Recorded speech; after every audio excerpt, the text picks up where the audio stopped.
Comedian Sean Boyd from Just Therapy, the podcast. I got to talk to you about Detroit Auto Parts. They're the official parts store of Redline Radio.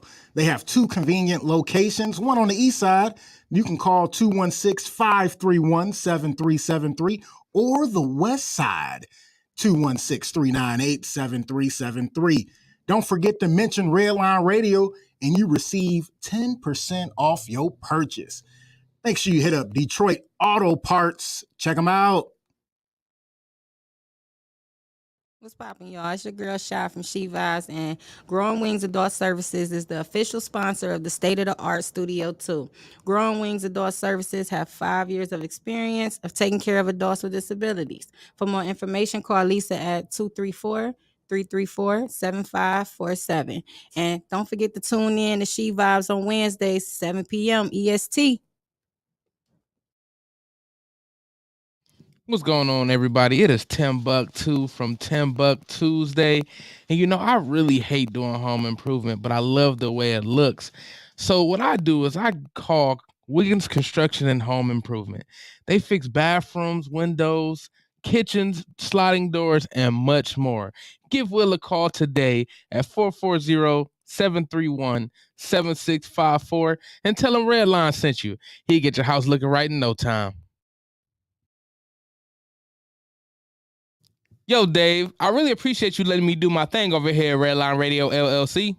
Tim, ain't no thing but a chicken wing. Hey, well, you know I love them chicken wings. I got a couple buddies that's trying to come on and do a podcast. You got anything for them? Heck yeah, we do. Just have them give me a call. Bet. I'll have them call 440-503-0828. Tim, don't forget to tell them that we're available on all social media platforms. And you can't forget about the Redline Radio LLC app on the Google Play Store. Damn, how'd I forget about that? You was probably thinking about them little people again. Damn, I probably was. That's cool. They just trying to be a part of the winningest radio station in Cleveland. And we got the hardware to prove it.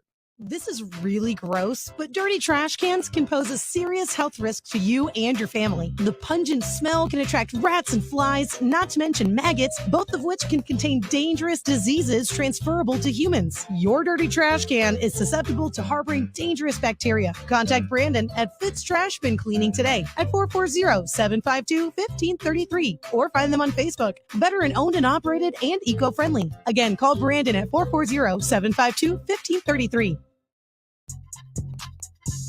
I was feeling kind of down tonight. Psych! It's TimbukTuesday! What? TimbukTuesday! Huh?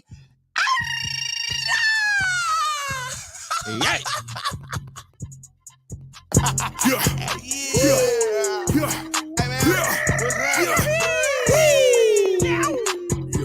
Hey partner, what y'all about to do? Y'all might as well have a seat and let me holler at you. I'm about to bring the I'm about to bring the laughs. I'm about to pack a punch. You know I'm hungry, little mama. Come on, let's do lunch. You know I'm next top comic, but let's just stick to topic. I'm Timbuktu, my people, and I'm not here to gossip. I'm only here to shop it, but I might get obnoxious. I wanna hear your vision, but please make it hypnotic. You know I'm on a mission, but please I need permission to sign this paperwork. This shit give me permission to check your intuition. I wanna feel your Want to feel your vibe? If you don't know what this is, it's TimbukTuesday. It's TimbukTuesday. It's TimbukTuesday. Hey, what's up, everybody? Yeah, we about to have a party. What's up, everybody? Welcome back to TimbukTuesday. You know I gotta hit my favorite button. What up, Shy? You ain't Facebook user no more.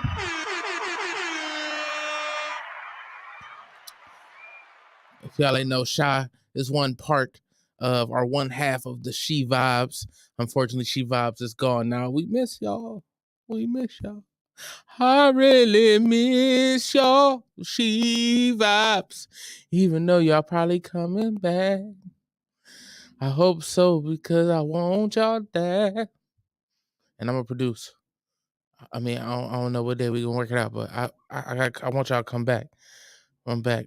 And Jay. What up, Aunt Jay? Oh, y'all know usually, every 2 weeks, it's that's when Mage and Luke come in, but we done had 3 weeks with Mage and Luke, and now we got 4 weeks with Mage. Yes, sir. We in here. What's good with you, brother? Sure, so with you, dog? I'm good, man. I can't complain. Thank you for letting me come on a week where I usually don't be here. Hell yeah, man. You welcome anytime, bro. I know, man. I appreciate that. I was like, shit, let me just pull up, man. I was feeling good. This week, it's like set up to be a light week at work, so I'm like, man, let's go ahead and just pull up. It's a light week? Yeah, low key, because operations out of the office still, because they doing union negotiations. So when they ain't there, it's just like real low key, because there's really not too much I can do. Like, it's only so much hiring we could do when they not there, because like now they're like, oh, I want to interview, cool, it's fine with me. And when they ain't there, it's like no boss is there to tell you like what you can and can't do. Like, I don't gotta clock out, so hey, get that bread. Yeah, so it's just it lined up for a smooth week. Friday I'll probably work like half a day, so you could pay for the full day or just I'm salary, so you know how that goes. Salary is a gift and a curse, because when they want that overtime, you can't get paid. Ain't nothing you can do about that shit.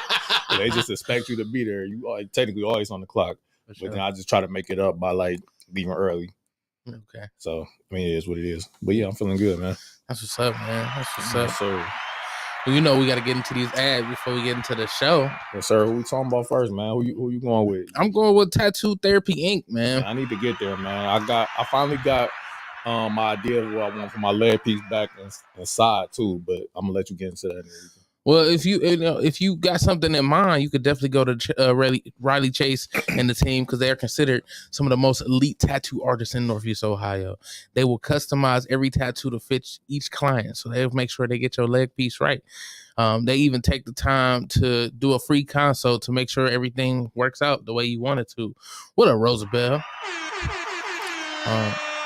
And they got an art gallery there too, man. So if you ever, wanted to get some new pieces for the wall or something, you can go there and highlight them. They are at 6259 Pearl Road in Parma Heights, Ohio. That is 44130. You can give them a call at 440-747-7130. They're right there in the Greenbrier Shopping Center, right next to Penn Station.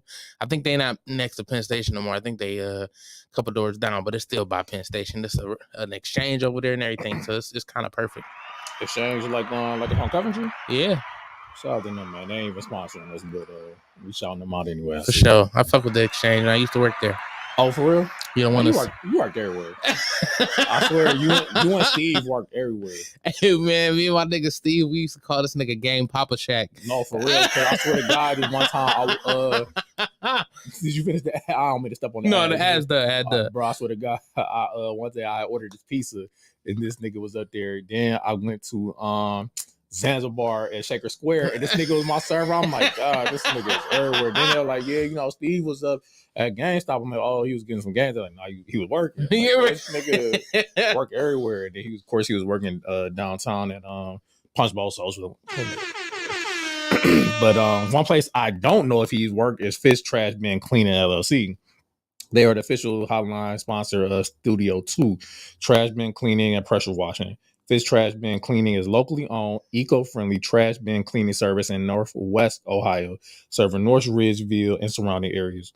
You can reach Fish Trash Bin Cleaning LLC at 440-752-1533 or at ftbcusa.com, Brandon at ftbcusa.com, or on facebook.com/FTBCUSA. Mention Redline Radio while you book a service and receive 10% off of your first service. My nigga can read the first page of a Harry Potter book. Harry Potter book is getting read. Easy. You know what I mean? Actually, I had a question, but okay. I think I'm gonna save it for next week. No, I feel like we ain't gotta do that for next week. So we was talking. I forgot what we was talking about on Saturday, but I don't know what sparked this question. Was all right. So you've dealt with the insecure woman before, right? Yes, sir. And I mean, do you feel like her insecurity was valid, or more so not to invalidate anything, but it's more so like, so the situation where I was thinking like, for me, I'm a friendly person. I'm very outgoing. Don't get me wrong. I'm still to myself. but I can converse with anybody. For sure. It literally doesn't matter. But of course, I've run into situations where,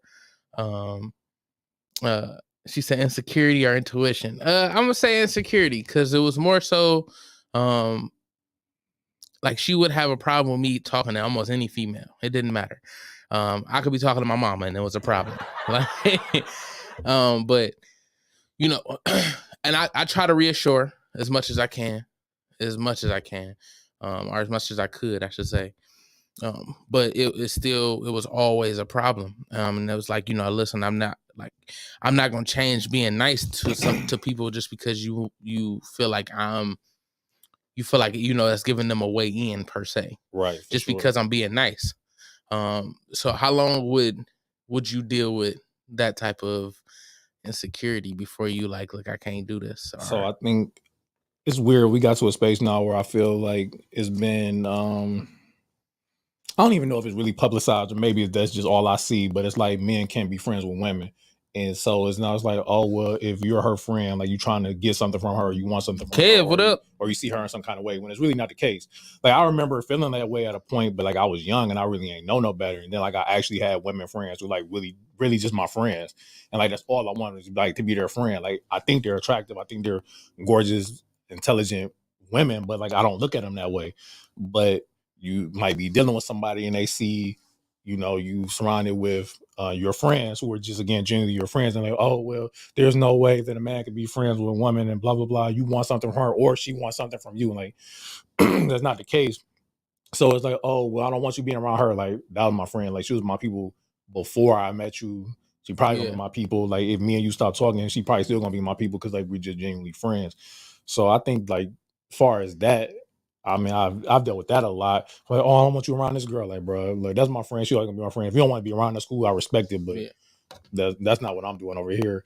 And then as far as, I mean, sometimes I think I might not see it as like flirting or whatever, but you just like, you might have a conversation with like a woman that you don't know. You just try to make her laugh, just try to make her feel comfortable. And then some women might like, oh, well, that's flirting, or you was trying to get her, like, nah, I was just being silly. Like she laughed and it was cool. You know what I mean? Right. But I really don't like, I'll explain and express that. But then if you don't trust me, not saying I guess I'm supposed to be the most trustworthy person, but like, I'm just giving you my word. Like, that's all I could give you.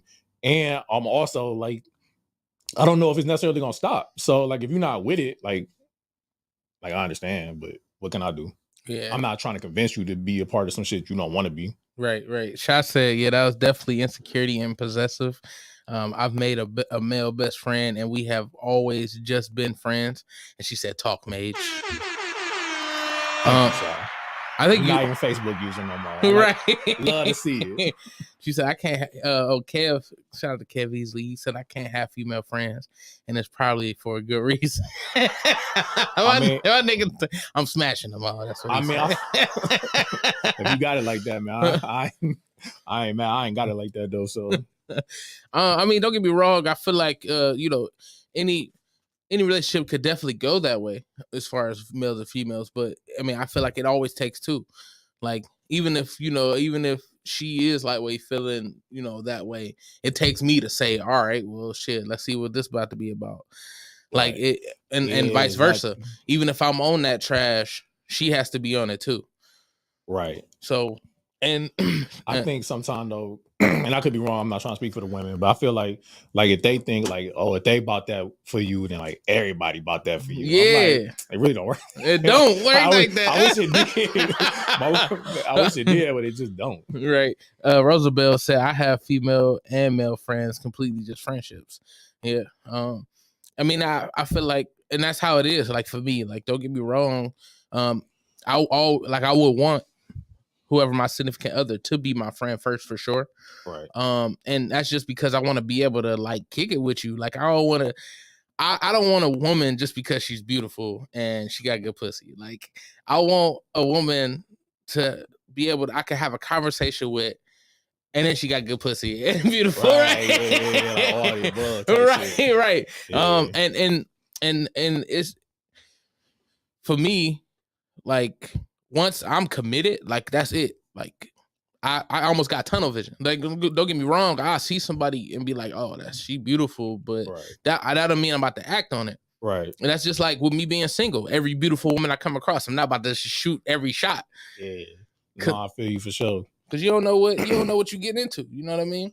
Right. Yeah. And sometimes I also learned like you can just meet somebody genuinely, like whether it be male or female, and then but obviously we're talking about women, so you might just meet a woman, but she could be the homie, or Right. she could put you onto some business shit that you ain't know about, or Right. creative, or whatever the case may be. She could be the plug, or she could be the plug to other females. I mean, you just never know. So I don't necessarily look at it like, oh, I gotta have her. I'm okay. Sometimes I do, of course. You see Shorty like, hey, I gotta risk it off for Shorty, but you know what I mean? A lot of times, like when you're in that bag, you just like, all right, just let me just get to know her genuinely, because again, you never know like what she could put you on, whether it be music, books, art, fashion, traveling, other women. You never know. You just never know what she could put.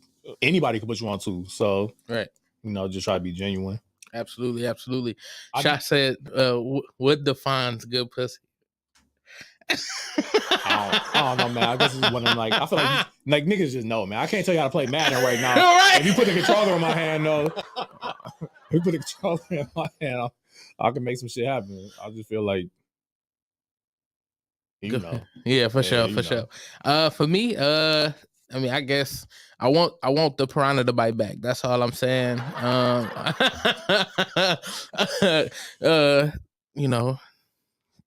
Don't just lay there.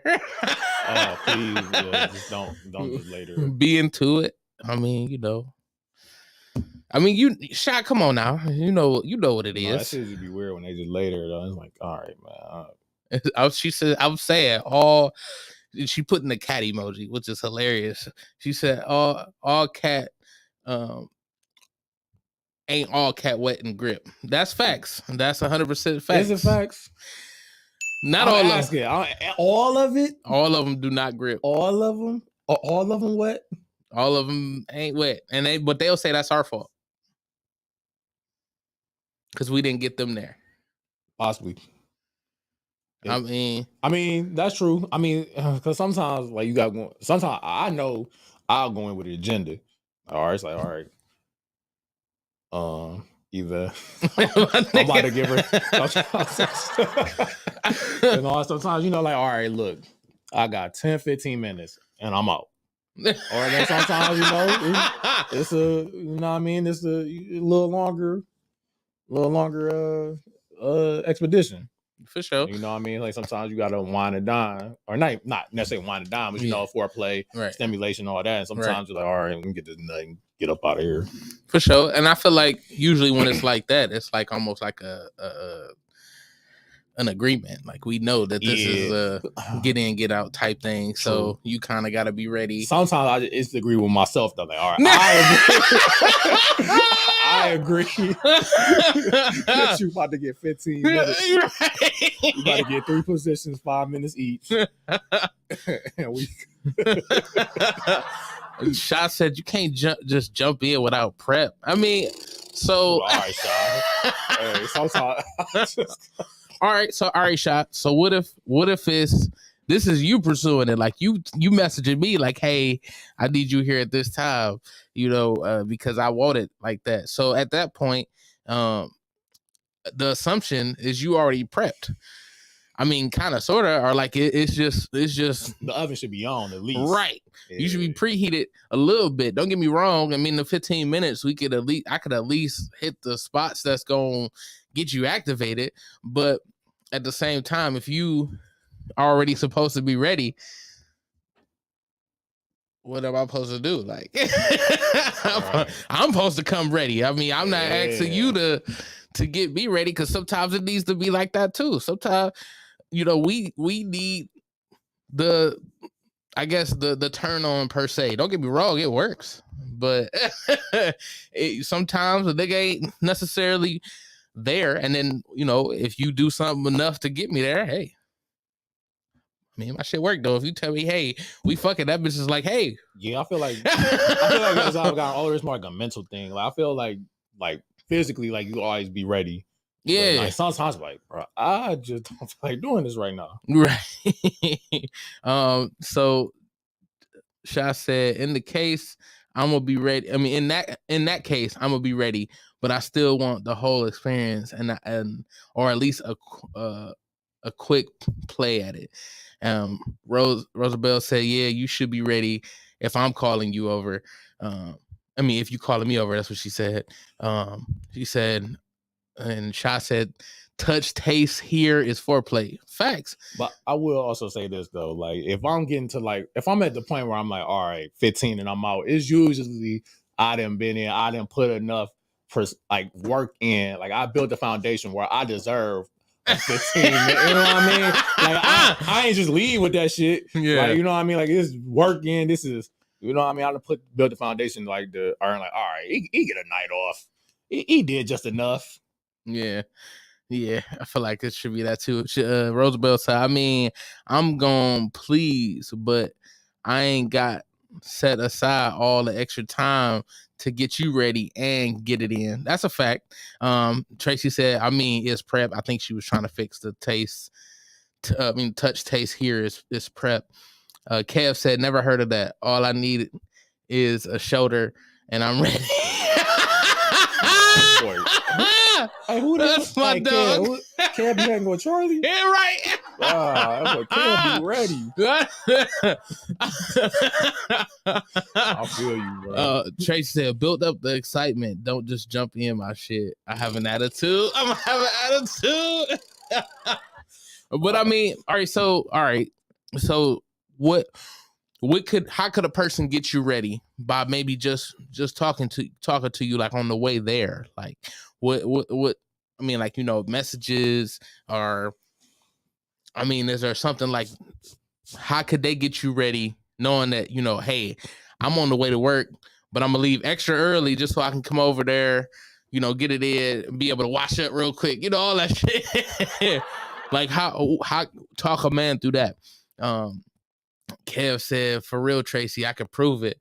I'm gonna take it with me, Kev. My nigga said jokes. I mean, a booty call is different than like getting into some shit. That's a fact. I mean, because a booty call, it depends. I mean, because I guess you got the nightcaps and then booty calls. I guess that's two different things, right? I don't know. Aren't they like one and the same? I feel like maybe it's slightly different. I feel like the nightcap could be like we chilling for the rest of the night versus a booty call. Got you. That's like the pull up won't. Yeah. Got you. Yeah, That yeah. makes sense. That makes sense. In my opinion, anyway. Sha said he gotta have the gift of gab and to get me excited verbally. And I meant in order. Oh, in order to get you. Okay, in order to get you excited. Okay. I mean, yeah, but if y'all had been doing it for a minute, if y'all been rocking for a minute, I feel like maybe he'd know what to say. Right. Or maybe, I don't know, what was the genuine? Remember what you did last night? I'm sure if you boned on your mama couch and we knocked that shit right out. Do you remember? That was the shit too. Charlie about to jump in. I ain't gonna let you. That's cool, man. What's up, Charles? He just hit the like button. I just seen him hit the like button. What up, Charlie? It was me and him doing Cindy the other day. We went to brunch. That shit was cool. When was that? Sunday. Sunday. With the pinstripes. Okay. That shit was cool. Nigga should have said something. I'd have pulled up. Damn, my bad. It's cool. It's cool. I ain't I feel tripping. bad. Yeah. I mean, that'd be honestly, I'd be like, hell, like, you know, sometimes you have to be busy, but like, go ahead, like, put me in the group chat, like, so at least I can see it. Yeah, I feel you. Yeah. But Tracy said, no, fuck that. I want an experience every goddamn time. But thinking of experience, Shy, if you can go ahead and put the name of your business in there so I can shout it out, because she does give an experience. She does like couples setups. So I'm about to say that's a wild transition. Right. I didn't know where you was going with this. I knew it was gonna be clean because you good at what you do, but I was like, where are we going with this? She gives the couple experience. So she set up date rooms, picnics, that's what's up. all types of stuff. I would like to put the name up there. She said, oh, there go Charlie. He said, I just showed up. He must have just showed up to the pinstripes, what he's saying. Yeah. So it's SK's Creation of Love. So date night, you know, all type of stuff. Valentine's Day is coming up, so you might want to reach out to her. You buy your room, she get your room all set up nice and decorative so that the prep is easy when it go times to get that cat. Now, I got a question for the ladies in the chat because I could see, and this also could just be trauma, so don't mind me, but I could see like some women being like, oh, well, you set this up, but you ain't do it. You ain't set the room up, blah, blah, blah, blah, blah. And then it's go from being like a nice, supposed to be intimate evening to why I had some woman set up this room. And I swear to God, this is like shit like I've dealt with. That's why like I could just see this playing out. So that's wild. I would hope that it wouldn't be like that because. Well, I will say I'm also obviously getting older now. Like these are also things I can banking off of like mid 20s, late 20s. When you're younger, okay. But still, I just have that like in my mind now where I'm just like, maybe not. Maybe I should just buy the balloons and set them shits up myself, even though I'm probably not as good as Shy or anybody who does that. Let me just Shy's room. Shy be setting some shit up, man. I'm sure she do. And she said she booked the suite too. She definitely booked the suite too. And Roosevelt said that's definitely insecurity. That's a fact. I mean, like if you all right, so times we were living in, man. If I go through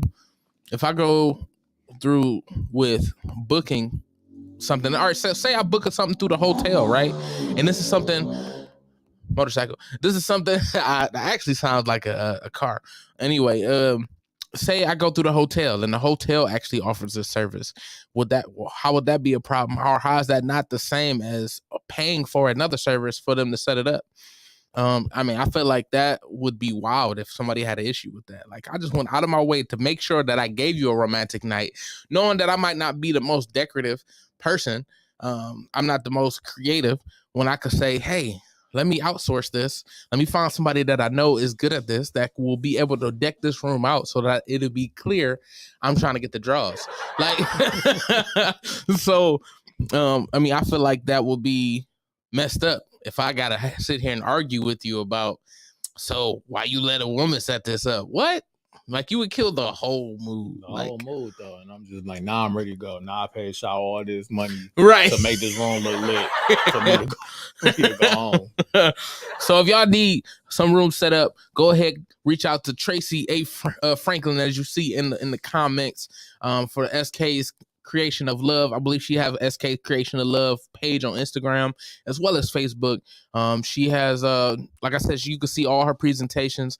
I'm pretty sure I've seen a picnic. I'm pretty sure I've seen a room decked out with hella rose petals. And it was like even like gift bags or stuff in there too, wasn't it? Just let them know so they could, book your service. Valentine's Day is coming up. It'll be dope, man. Kev said, I have never set up a room. Is that bad? No, I don't think that's bad. I feel like most men aren't that romantic. I mean, like we don't think that far, or we don't think. I mean, that's not something we would do for ourselves. So I don't think we would think to do it for our girl all the time. I don't know. Right. I know. I mean, I had to learn that through my experiences as well. That is something that I had to really like understand that my significant other had liked. So I was just like, all right, well, let me try to do this, blah, blah. Did a couple, I set up a couple things before. You ain't never ran a bath or nothing, Kev? Like ran a bath, maybe not with the rose petals, but at least with the bubble bath, nigga. I don't know. Nah, Kev, see shoulder and get straight to business. Right. No bath. Nigga said I see shoulder and it's over with, nigga.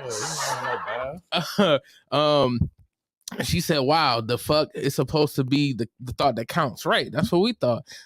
Tracy also said, it's not bad, Kev, but I definitely feel like you should take the step because it's a different type of vibe and appreciation she will feel. I will say some of the wettest pussy I got that night. Charlie said, what happened to niggas just not having a good imagination? Which, yeah, that's what I'm saying. Like, we don't think like that. We're not necessarily that type of romantic. Tracy also said, just walk out the room then and there. I don't know what that part. Oh, because what you said. She said, fuck Mage, I'm going to send a friend that you could enjoy with. Hey! You hold on, Shy. Wait a minute. Hold on. I gotta get close up for this one. Hold on, Shy. So Shy, you got a whole. You could get me a whole created room that got all the rose petals, all the love in, and find me a chick to enjoy it with. Watch how you answer this question. Shy, you trying to tell me you're a pimp or something? I was about to say, watch how you answer because the way this is straddling vary between legal and illegal. It's a thin line. Shy says she does give a couple's gift, so there is a gift bag in there somewhere. Maybe it's some toys in there. I mean, if you're not too scared to be adventurous in the room, maybe you can, enjoy some toys or something like that. That'd be great. Kev said, I pour some Dawn in the tub. Hey. Hey, well, at least she's not gonna be greasy. Well, let's just say that much. He said, "Listen, setting up a mood really makes a difference. It sets a tone, and it's amazing energy experience." Facts, Charlie. And then she laughed. She said, "Shut the fuck up, Tim. Where do I sign up? I plead the fifth." Tracy said, "I plead." Who was that, Shaw? Yeah, she said she plead the fifth. Shout out to Shaw. Shout out to Shy. Well, Shy, I'm gonna be reaching out to your services. I just want a creative room. I was just saying, whatever else come with it. We can talk about that later. You know what I mean? But no, I definitely it's been times where I just wanted to set up, have I actually wanted to get one of your services, Shy, just to be nice to a woman. I love to see women smile, especially my black queens. I love black women. I'm infatuated with black women. I feel like there's no other race better than black, in my opinion, because I feel like there's no sexier woman than a black woman, because I don't think any other woman looks as sexy sucking a dick than a black woman. That's what we took that, man. Wow.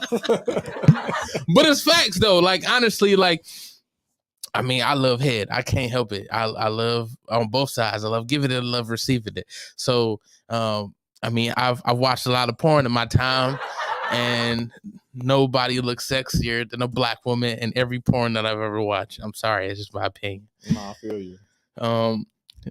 Charlie said, I'm gonna try to walk in, hit play on the boombox. Uncle Luke playing Come On, and she get busy. All the mood we need. I see there's gonna be some interesting Valentine's Day coming. Right. Kev said, I need that room set up with the +1 special.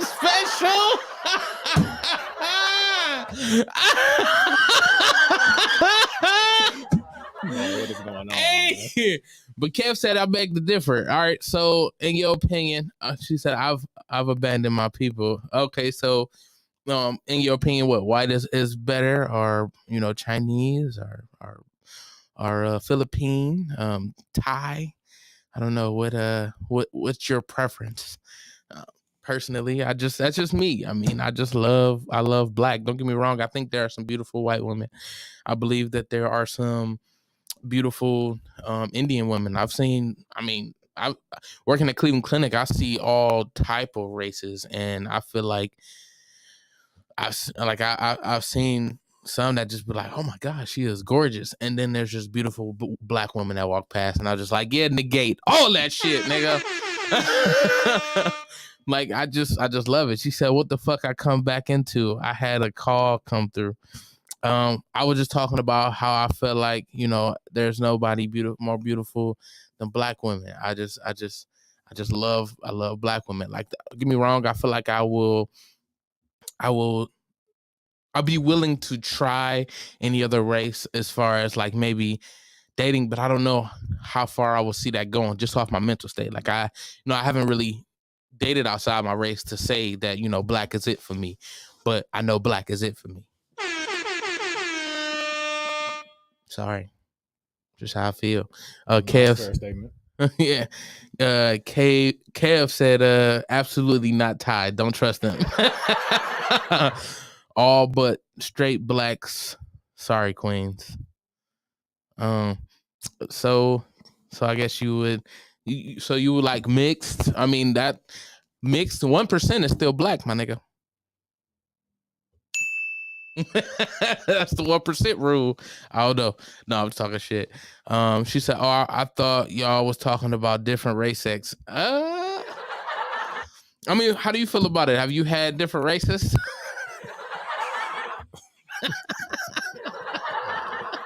I don't know if I can incriminate myself on this here Redline Radio. I mean, I don't know if that's incriminating. No, it's not. Yeah, I definitely have. It's been. Yes, let me just say yes. No, but I have for sure though. It's been more. I would say recently within the last 3 to 4 years, because like at the time, like I really ain't know, like I ain't know how to talk to white women, but I didn't. I just didn't. Until like I just started seeing some bad white women. Yeah. And then like, all right. I mean, it's really just the same. But at the end of the day, like I feel what you're saying is in regards to black women. I mean, I think potentially I could be like open. I've become more open to like going outside of my race. But at the end of the day, like I always grew up like thinking like, all right, I'm gonna have a black wife. Yeah. Like that's just always what I was. That's just kind of how. Yeah. Same.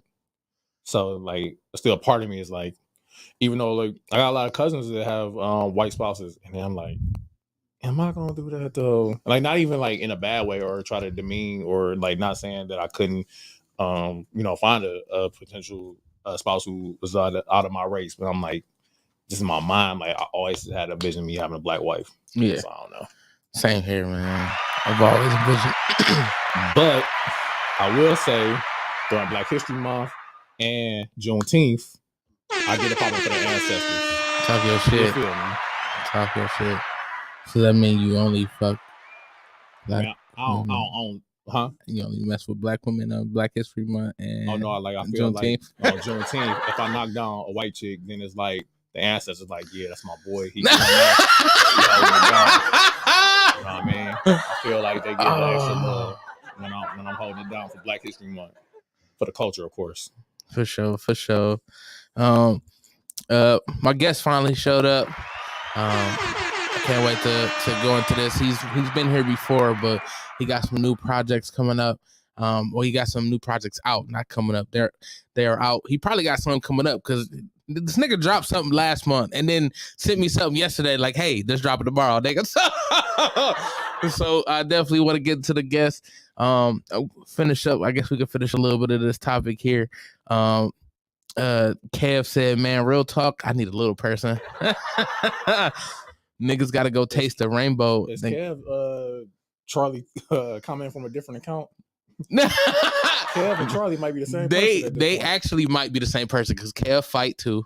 Kev is like Daryl size, but I mean he light skinned too, so it's kind of funny.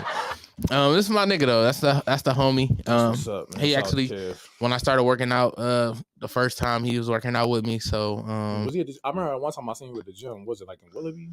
Yeah, but nah, that wasn't him. Oh, gotcha. We went to track a couple times. Gotcha. Yeah, that nigga Kev. No, he ain't Trace. He's not. That nigga is definitely tall as fuck. That nigga. We moved his house, just me and him. This was a minute ago. Like literally, like it was just us two. This nigga was hauling some shit. This nigga's a monster. I'm not gonna lie to you. He's a dog. He said, I mean, how tall you want a little person to be? This nigga said midget. Can I say that? I mean, you can. I mean, we talk about little people all the time, I guess. But you said dressers on shoulders and shit. Definitely. This nigga definitely tall as fuck. This nigga about the same height as I am wide. Like, this nigga.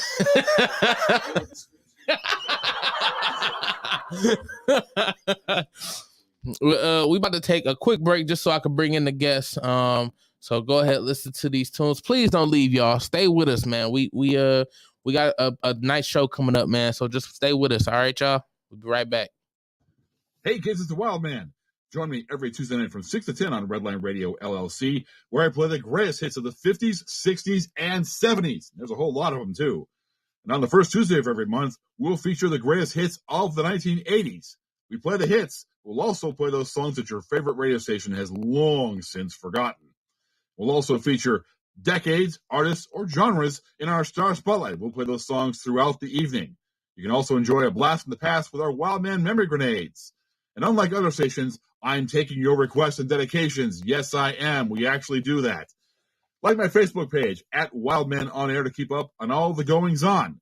So join me, 6 p.m. every Tuesday night, Redline Radio, LLC.com.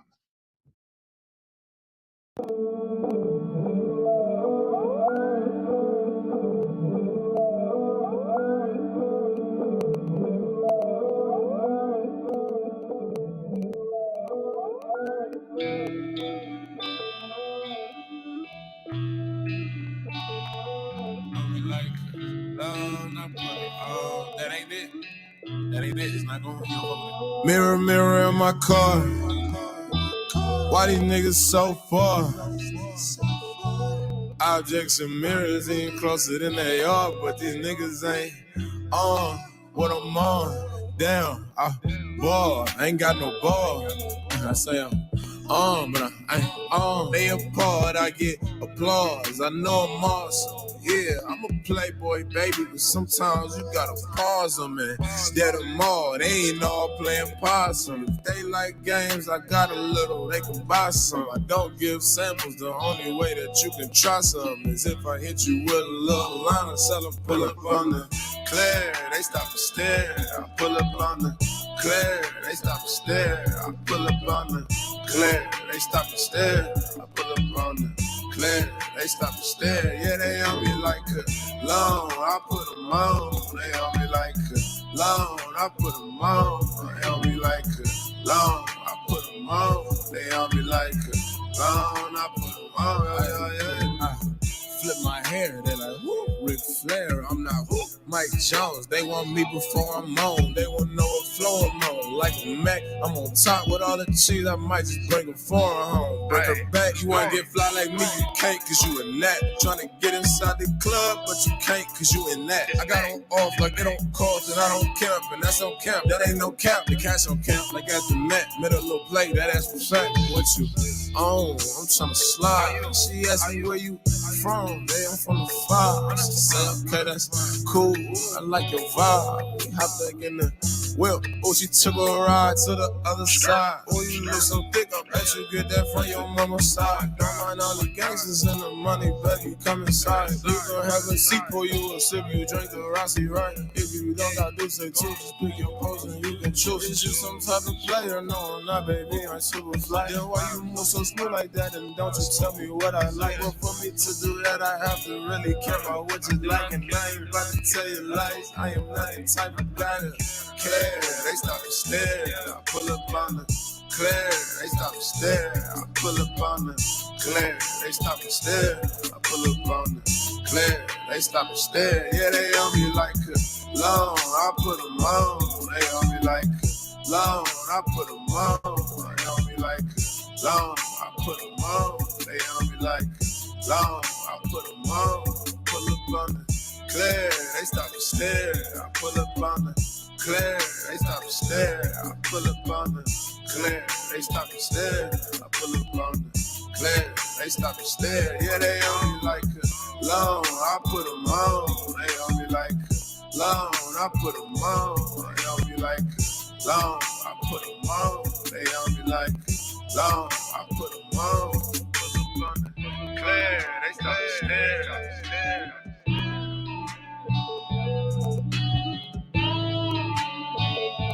I pull up on the clear. Yeah, they on me like they on me long. I put them on.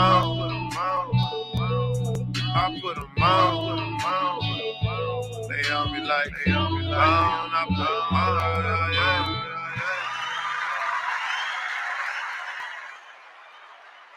Welcome back to TimbukTuesday, man. TimbukTuesday.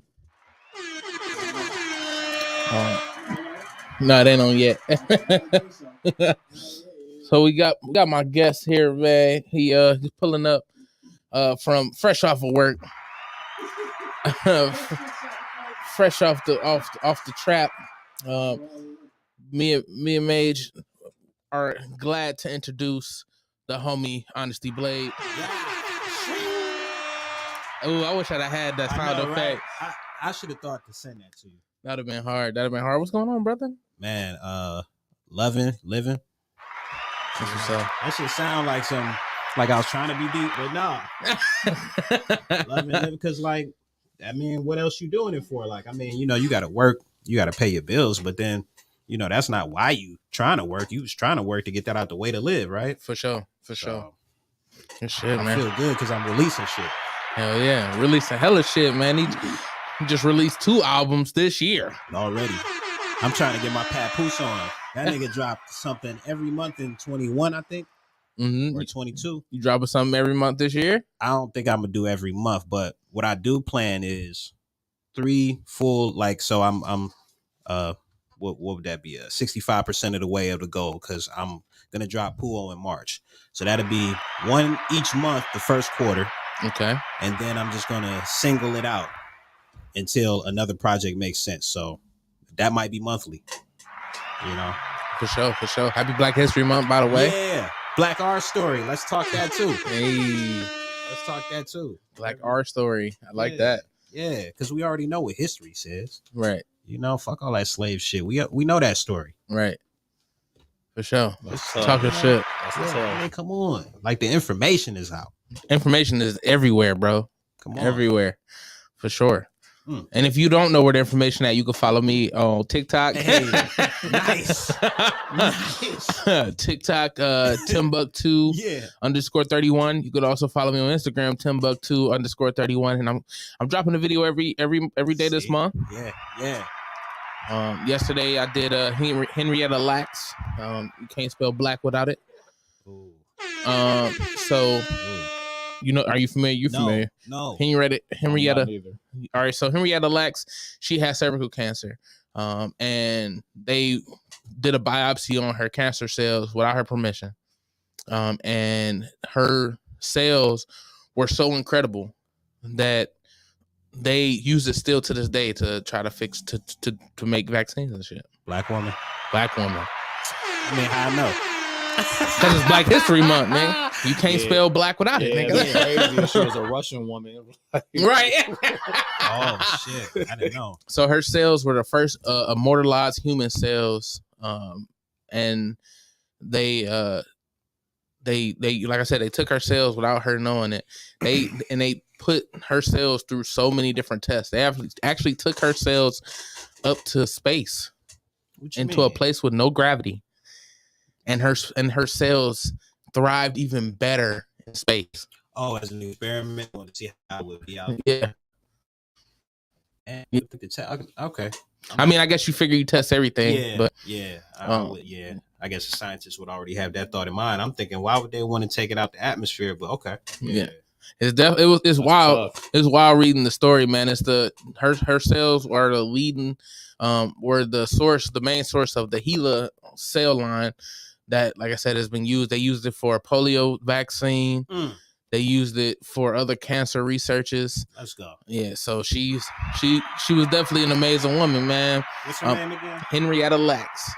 I'm a how you spell Lacks? LACKS. Oh, okay. Sure. Okay. Can't spell blacks without it. Right. Thank you. And that's my point, man. The info is here. And like, see, conversations like this, it makes me reflect on, you know, the pandemic. And I ain't gonna go there because I don't know what the agenda is, and I ain't trying to bring no heat to the station. No, like you good. You can talk whatever. Well, if we're gonna talk, it's like, you know, being healthy isn't rocket science. Right. So, I mean, take that and think about these social experiments. You know, take that and think about these cases of alkaline and those kind of conversations not being popular discussion. Right. It's becoming more, you know. Yeah. So I'm glad because, you know, again, the info is out, so people is getting smart. Like, remember in the Matrix when the character Thomas Anderson at the time, he wasn't Neo yet. Remember when he was in the training program, and then he plugged out of it, and he told Morpheus, he said, "I know Kung Fu." And it was that instantaneous simply because he's just plugging into the matrix. That's where we at. For sure. Everything is, Yeah. you get smart exponentially faster. So shit, we ain't got time to be falling for that unhealthy shit. We know how to be healthy. Nigga, plant-based diet, alkaline, get rest. Come on. That plant-based is hard, bro. Come on, man. Ain't no fucking jab. Come on. Let's think. I had to do it for Cleveland Clinic. I know. did it for travel purposes. Yeah. We had to. I seen how they did people. Yeah. I seen how they did us. That was coercion. For sure. My nigga with the big words, man. Shit, that's just what it was. They dangled a paycheck over you. They dangled luxuries and they even did it to kids. They had incentive programs with donuts and all kind of like the $1 million shit let me know. Like, you get a vaccine, you get entered to win $1 million. Come on, like, man. I went to CVS. I just went to CVS and they was like, hey, you get a vaccine. You will be entered into a contest to win $100 CVS gift card. Yeah. What's that's gonna buy me? 3 things, nigga. CVS expensive as hell. Come on. When did they ever go that hard? Right. like it's just wild. It's wild to me that y'all push that so hard. Yeah. Like, that's crazy. That's why I didn't want to get it. Like, why are you incentivizing us with money, knowing that we need it? Come on, man. Just to get this vaccine. That's coercion. Because it's like, I'm not really saying you need to do this to do it, but I'm kind of saying you need to do this to do it. Right. That shit is wild. It's definitely wild. It's wild to think about. It's over for me now. I didn't even get entered into the contest. We gotta laugh to keep from crying. Right. I had to do it for a goddamn job, man. Yeah, man. I don't like that, man. I don't like how they did it. Fluff, what up, Fluff? Yeah, on to a lighter note. Right. That's funny. That's actually really funny. It was all to a lighter note. So name the all right. So walk us through the projects. First month, January, what you drop? Okay, January was professional use only. Full body of work, 17 tracks. 17, and they full tracks. Like they all like 5 minutes or better. None of that instant shit. 2, 3 at least, on the minutes. And some of them got bonus songs, like, how, like, for a prime example, we was just talking about Drake, Nothing Was the Same. Remember how a lot of them joints on there had a song at the end? Yeah, But it's the basically. same track. Yeah. So He kind of just flipped it. Yeah, he kind of, that's fire, right? Yeah, 'Cause hell it's yeah. like you give your consumers bonus shit, right? So I did that. And I got a couple of these joints on here where it's like that, but I came with a full body of work because the last project was 2020. That was Son of Mark. It was a great first project. And it was dope too. He had the music on a cassette. Thank you. But Yeah. it was a USB drive. It was sick. Yeah. It was sick. We doing that for Puo too. Hey, it's gonna be the black one. That's hard. I still got mine. I'll show you. But do you still keep those with you? The Son of Mark's? I do, but I got to restock. Okay. They sold out. Talk your shit. That's hard. That's tough. How much you selling them for? $10. Okay. Yeah. I didn't know if you went the Nipsey route. What's the Nipsey route? They charged. What was it? The ban wasn't the ban for Crenshaw? It was something crazy like that. $1,000. Yeah, something like that. I don't know if it was Crenshaw. I can't remember what type it was. He was selling them bitches for $1,000. For $1,000. And sold like a hell of them. See, that's the point. We control this shit. Remember, as soon as you start signing, ownership is the thing. Ownership. Yeah. Ownership is the thing because you can monetize to an unlimited degree. Facts. As soon as you register something, you are waiving ownership. And, that probably was, not probably, it was the dominant model of success at a certain point, but now there's more avenues. Everything is direct to consumer. Yeah. So everything is like, get in touch with your fans, figure out how to get them the content, and then the rest is self-explanatory. Do you think that make it easier now or harder, or it kind of just the same, just a different avenue to go down? Probably a little bit of both. Got you. It's probably you get the peace of mind of knowing you have the creative control. And then the hard part is you have to do everything. So yeah, but it feel more gratifying though, I would imagine. Yeah. And it's a better business model for a creative because you got to think about it like this, like any managerial role, that's like managing an employee role, it's gonna have to know how to do that employee's job, right? Facts. So like if you work at a Burger King and you managing it, I mean, you got to know how to make the sandwich. Facts. So same thing with your and make my sandwich right, goddamn it. Right? And how many jobs you work at, you see somebody managing somebody but can't do what the fuck they know how to do. It's way more than it should be. Right? So as an indie, you have to know the process and you have to know it when it's working to know if it's not working correctly, if someone else has delegated that task. So if I'm the person, like if I'm the person that's let's say my job is to just post shit, you know, if I hire someone to do that, I have to know what it looks like when it's optimal. I have to know like, okay, well, shit is rocking when I get this many interactions. But you know, if I don't know what the successful part looks like, how I'm gonna critique the employee. Right. For sure. Like, well, shit, nigga, what's it look like when it's done right? Oh, I don't know.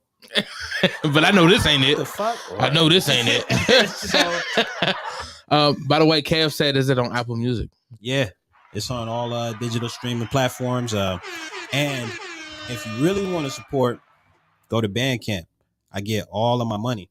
Streaming sites only pay pennies on the dollar. So it's great to have it, but direct to consumer.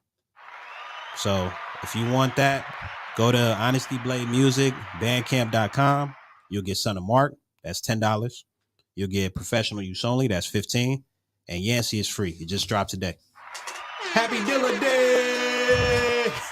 Is today his birthday or something? Yeah. So birthday or death date? I have to let me check on that. I don't want to say that. I think death date because I think 06 was when he passed. So February 7th, 06. It looked like it was his birthday. Like he was born on the 7th, died on the 10th. Oh, okay. Born on the 7th. He died right after his birthday. That's crazy. Thank you. Okay, so yeah. So that's the clarity. So let's celebrate. And that's why I did this. Yeah. Shout out to the Yancey Foundation, the Dilla Foundation. That's his family and loved ones that still keep his legacy intact. And yeah, we just here to celebrate because this is a creator that's responsible for a lot of shit we enjoy and didn't know it was his. Can you name some stuff? Busta Rhymes, Turn Me Up some Erykah Badu shit, Slum Village, a lot of their catalog. A lot of people, man. A lot of people. Dwele. That's the homie. Yeah. See what Weekend Love is my shit, bruh. Weekend Love. That's my shit by Dwele.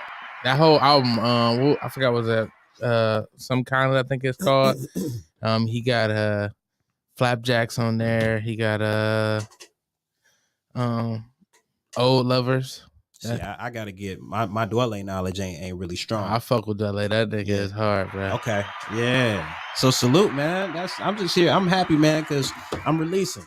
You know, it's a big weight when you're not releasing. Yeah, I get big weight when I release. I get heavier. I set you up for it. Well, I set you up. You did. It seemed like you on a run right now. You had mentioned, I don't know if we had started, but you was mentioning the first 3 months you want to come with something, but you hadn't came with anything since like 2020. Was that like a planned break? Was it like feeling the inspiration, or was it like life things just was kind of getting in the way type shit? I wanted to release. It was just the process. Got you. We had to get our and like we're doing shows at the same time, and then we're trying to get mixing, but then there's just so many moving parts.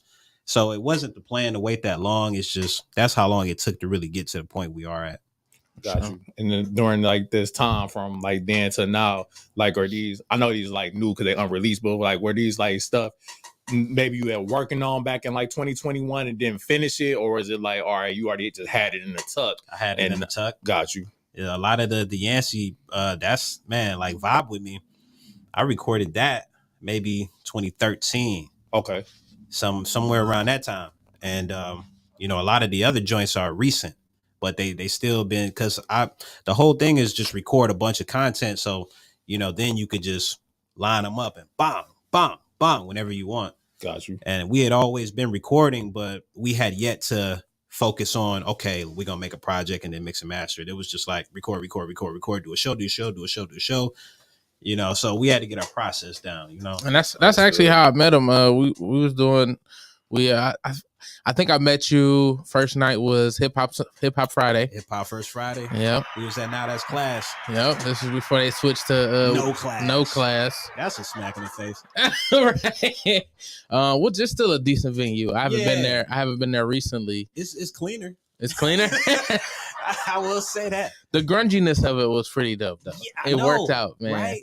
I mean, I've done a couple shows there now, man. I enjoy Now That's Class, and I did do a show at No Class. So I do appreciate the opportunity to work there. Did a couple comedy shows. Yeah, some good shit. Hosted a couple hip hop shows, man. Yeah. I enjoyed that very much. Yeah. I'm not gonna lie to you, man. I loved doing those. Shout out to Power Naps. Yeah. Which I always call them something wrong. I always say Super Naps. He was like, it was adjective. It's right. I know you nappy, nigga. I know it's nappy, nigga. But shout out to Power Naps, man. You about to call that nigga Super Naps? I was. It was funny because the one night I was matter of fact, this was the first night I hosted. I'm like, I'm not sure who Higher Self is, but Higher Self, he gonna be in the building. My nigga said, it's me, Tim. You got too many aliases. Man, that's that's what I said. I'm like, nigga, how many? I don't know this nigga name no more. This nigga has so many different names. Yeah. But he's dope, man. Yeah. He's dope. He's definitely a dope individual, man. I fuck with him tough, man. Yeah, that's my guy, man. Super incredible, man. And I'm so proud of what he did on Yancey. I'm super proud of Puo. Cause like that's my original work, you know. But man, this Yancey, I'm so blown away by the responses. Like I anticipated people would like it, but the response is like, yo, and I'm like, oh, okay. So well, let's get into one of the tracks here. You mentioned Vibe With Me, so I think I'm gonna go ahead and play that. Okay. And we see how y'all feeling with it, man. Hey.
Mark said he ain't hearing the audio, so let me try something. Let me try to do this.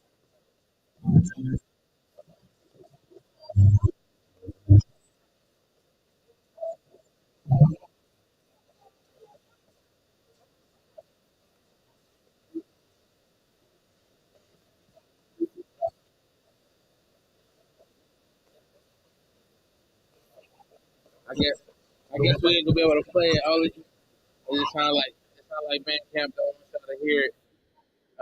But we'll find a way to get it. I like that though. I like that. That shit sounded good. I definitely was vibing with that, man. Hey, so the chat can't hear it? I guess not. It said audio not going out with the music.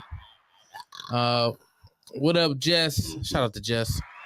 They gonna have Man. it will be the Women's Health Summit, 28th of February. It's gonna be Sunday morning at 11, do 11 to 1 usually. I look forward to that. I always look forward to the Women's Health Summits because they are always informational. You know, you kind of get, be able to get closer to our women, man. Yeah. And that's always a nice thing. Where you coming from? I love getting close to women. I knew it was going. See, I thought I was about to get that like good message. You know, I didn't get that. Well, you kind of maybe want to go the other way with it. No, but honestly, I just love I love the woman anatomy, and you know, the brain is a part of that. Okay. How they think and how they feel is a part of that for me. Okay. So I love being a part of that, being able to you know, understand them better, because you know, when we understand whoever, you know, our significant other is, or even just our friends around us. It could be man or woman, you know, honestly, getting to understand the people around you better. You know how to communicate better. You know how to, you know, make sure everybody good for sure. You know. You know what, man, on that topic too, because I was talking to my coworker the other day about something similar.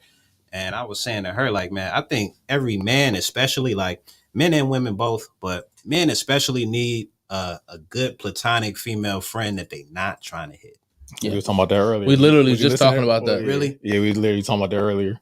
Because you need that, man. And a lot of us don't get that. So you might ruin something that could have been better. Yeah, I definitely agree with that 100%. You know what I'm saying? Sometimes we fuck it up trying to get the draw. You know what I'm saying? So that's, you know. Yeah. And I've been fortunate, man. I have a lot of female friends that, you know, we don't look at each other like that. You know, we it's all straight platonic. It is straight, you know, let's just talk, be cool, chill, have fun. I mean, I'm not gonna say I'm one of the girls. I ain't gonna say you one of the guys. No. I mean, I got titties, but you know, I ain't one of the girls. But it, you know, it's just, you know, when we can come together on that mutual agreement, I can come to you when I'm trying to, you know, hey, I'm having this issue with, you know, this woman. How do I meet in the middle? You know, help me understand where she coming from. You know, as a woman, you know, I can help you see where a man is coming from. You know, at least I can give you my best opinion. You know, my best, you know, analysis of the situation. Yeah. You know, I can't really speak for any other man. You know, but maybe it's like this, you know what I mean? Especially if, you know, you give me the context clues, you give me everything around it, I could tell you at least where my brain would be if this is a situation. Yeah, we can learn a lot, you know, and especially if you didn't have an older sister, because I didn't. I mean, I had a sister, but we weren't raised together. So, okay, you know, then by the time I had my younger sister come into the picture, I'm 15. So, I mean, yeah, you know, it's nothing for me to get. Right. You know, but so, yeah, I think that's you straight role model in that situation. Right. Just said you need an unbiased perspective. Love my guy friends for that. For sure. For sure. Because we get to mature better, you know? Absolutely. You don't mature right when you're trying to make it sexual every encounter. Yeah. Right. She said I had a sister, no brothers, so I need a male perspective. That's a fact. That's a fact. And see, I was lucky. Me and my sister, me and Tyra, we grew up together. And then, you know, we ended up having a blended family later. So I was able to get every aspect. I got an older sister now. I have an older brother. I got younger brothers. So to see it from you know, all sides, it's definitely dope. Yeah, that's a blessing. Made you got an older sister, right? Yeah, I got 2 older sisters, older brother, and then me and Jasmine, we grew up together. Wow. My dad had kids. I got a sister named Jasmine. That's wild. Oh, for real? Yeah. My youngest sister, her name Jasmine. But me and her grew up together. My other siblings, I didn't grow up with them. My dad had kids before he met my mom. So, I mean, they was like kind of around, but like they didn't grow up with me or whatever. Like they just, you know, pop in, and they were like also older. Like you said, they was like in their teens when I was born. So it was like, all right. Like, you know, but like as I got older, then, you know, now like the relationship is different. Well, I would say better, because like now they can relate and I can understand what they're saying too. Like a teenager trying to talk like a 5-year-old. Like I ain't trying to hear what they got to say. I probably shouldn't even be hearing what they're trying to say. But then like when I got to my 20s, you gotta give her your toy. Right. But then when I got to like my 20s and they like in their 30s, and they're like, all right, well look, this is what's gonna happen in your 20s, and you gotta navigate this way. And I mean, you gotta do it your own way, but I mean, you know, this is like some shit that's gonna help you. And then so I can relate to them, and then I could kick it. Now like they still kicking it, and then I could kick it. So like we in the clubs together and shit now. So that's dope. That shit cool. That's dope. Man, it's so common in our neighborhood. I mean, in our community, to not grow up with your siblings. Yeah, True. that's so common. It's crazy. Damn, nigga, that's We done a lost big tribes fact. for real, nigga. No, for sure. And it's crazy. That's why. So at first, I only wanted like 1 or 2 kids, but because I feel like, one, it's so frowned upon to have more than 2 kids now, that I want at least 4, so I can have like a nice family. You know, have some good traditions. Like I feel like getting together for holidays just came back. Like I don't know, for me anyway. Yeah. And sometimes I feel like the black sheep anyway. Like, you know, people know of me. Don't get me wrong. My family know who I am. You know, they see me, but they don't, like, I don't get to see them that much. I seen more of my family this past holiday season than I had seen in a while. And it was all love. You know, don't get me wrong. It was all love. It just, we hadn't been able to really, you know, come together. And, you know, it was definitely nice, man. It was fun. Yeah, take advantage of this family time, because, man, I got so many friends that don't have their father, mom, both. Yeah. You know, so it's a really big flex to be able to say, you know, this person's still alive. Yeah. That's a fact. That's a fact. So with the Yancey dropping, I'm sorry to kind of go back into the music because I want to, you know. Nah, don't be sorry. That's what we're here for. Right. I got shit to talk about. Well, Yancey, you know, coming out. You guys any shows set up or anything like that? I have some. They're not shows, but I do have some appearances. Well, let me rephrase that. So I got 1 show and a cipher. Hey. So this man freestyle game is crazy. I ain't gonna lie to you, bro. Thank you. Yeah. I got so March is gonna be a heavy month. I got every month is heavy for me. Yeah. Here we go. I keep giving you the alley-oop, right? This is good shit though. MCs come in all forms, man. And comedians are some, you know, best of the best. But look, so March, I got you know, I talked about Puo, but there's this event happening at Captivate. Celebrating. So it's a hip hop celebration of 50 years. So it's like the birthday celebration. Big Hef is going to be there. It's going to be organized by Fearless Life Entertainment. Okay. I just met the CEO, so I'm getting more informed as I talk to them. But so they had an opportunity to perform and do the cipher. I chose to do the cipher, so I'm going to appear there, and I got a Stream Space performance, and that's March 11th. I'm familiar with Stream Space. I haven't obviously haven't been there, but I've seen my homie Floss, our Fliz, my bad, he was on there. My homie Crazy 8 the Great was on there. So, and it's funny, Crazy 8 was the first person that actually invited me out to one of his shows, and I seen it for the first time. Matter of fact, it was at Now That's Class. And that was the first time of me seeing like the music world, like you know, minus, you know, the videos, you know, the commercial stuff, seeing like the grind. That was my first time really seeing it, man. And I ain't gonna lie to you, I think at that moment is when I knew like I want to be in entertainment. Like I had always wanted to see the creative process in the studio. That's still kind of like something I got to check off a bucket list. I want to see Ye in a creative space. Like that would be the ultimate, like seeing Kanye. Yeah, see Ye in like start from scratch. Okay. Like I could sit there and watch, just watch, like come up with some shit literally from 0 to end of the track. I know you with Ye that would never end, right? But yeah. He was like, "You sleepy? Right. Wake up!" This nigga dropped the album and still was editing it. Yeah, that was crazy. Ooh. I actually got demo-itis from Life of Pablo.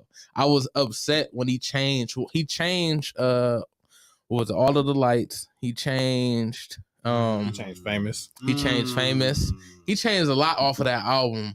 And I was just like, bruh, like it was so crazy that it was stuff that people was playing off of the album that I hadn't even heard because I heard the first album, the first rendition of it.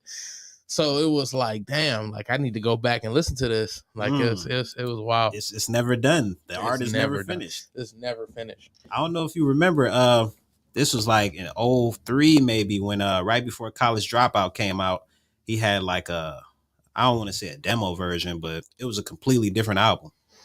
Really? So, yeah, it was a mixtape. I mean, it wasn't a mixtape. It was a project, but it was floating around like it was a mixtape. And it had some shit. And then College Dropout was a completely different project. You know, it had some of the tracks. So was that a high school dropout at the top? I just wondered. You on time. He had some heat though. He had some heat on there, but like that's common. You know, it's not done till it's done. Facts. And it still ain't. Right. It still ain't. Now, you talk about the cipher. I've seen that you've actually, I believe you hosted some rap battles. Mm-hmm. How was that? That is very, very fun. So that is, when you've seen me do that, that was under the capacity of event coverage for the Rap Committee, which is a Cleveland-based hip hop league. So this is like some Smack DVD shit, old school shit. Yeah. So the Rap Committee and the owner, Ty, excellent dude, and I just love, like from the very beginning when I started seeing the events and I seen the caliber of the battle artists that he was booking, I said, okay, this is a person that follow the culture, they know it. So as soon as I started seeing the events, I'm like, oh, I'm going. And from that, it just turned into, you know, like him recognizing the support and, you know, us just having a genuine respect for each other. And then it came to be that I started covering the events. And then, you know, my cats are squared, you know, they showed up. Shout out Squared. Yeah. You know, so man, we did Arsenal. Man, it was such a beautiful thing, man, because I got to sit down and interview all of these cats. Like, I spoke to E. Ness. You know, I was in a session with him. He recorded some shit down in Connect Studios. That's dope. DNA, I got to sit and chat with him. Like, shit is fire, man. Some heavy hitters. You know what I mean? So I'm real grateful. And, you know, it just shows like, yeah, you've been on the right path. It's like, you know where you're supposed to be at. For sure. So, would you see yourself battle rapping? Nah, I don't want to. I used to, but I don't want to because I don't want to tear down nobody. Okay. Because them niggas definitely. Now, what about ciphers? Because I feel like that's the same thing. Like, do you feel, not necessarily because you're not battling per se, but do you feel like I gotta let these niggas know like I'm here? Nah. Or you just spit your shit and you don't really worry about who had the quote unquote hardest. Yeah, because like once you get to a certain point in your craft, it's not a question no more. Talk your shit. It's like, I don't know if y'all remember that line Eminem said when he was like, when you're so, what'd he say? When you're so good that it ain't even cool for you to sound cocky anymore. Yeah. Like, that's real. Yeah, that's like, definitely real. You know, because there's the phrase like, once you hit your 10,000 hours, okay, now you got something. But then, you know, what about when you get past that? Yeah. Like, if you've been doing some shit your whole life, like, it ain't nothing to prove. It's just, okay, how can I use this to really generate something? Yeah. And so, like, with the battle culture, like, I love the lyricism, but I don't like some of the mindsets that come with it, you know. Kill a bitch, shoot a nigga, all that dumb shit. You know, we done been there. It's a lot of gun bars. You know, every nigga hold they figure like this, right? When they rap back, right? You know what I mean? We ain't got time to be doing that shit no more. I get the 9. Yeah, shoot, bullets go through the goldfish. Right.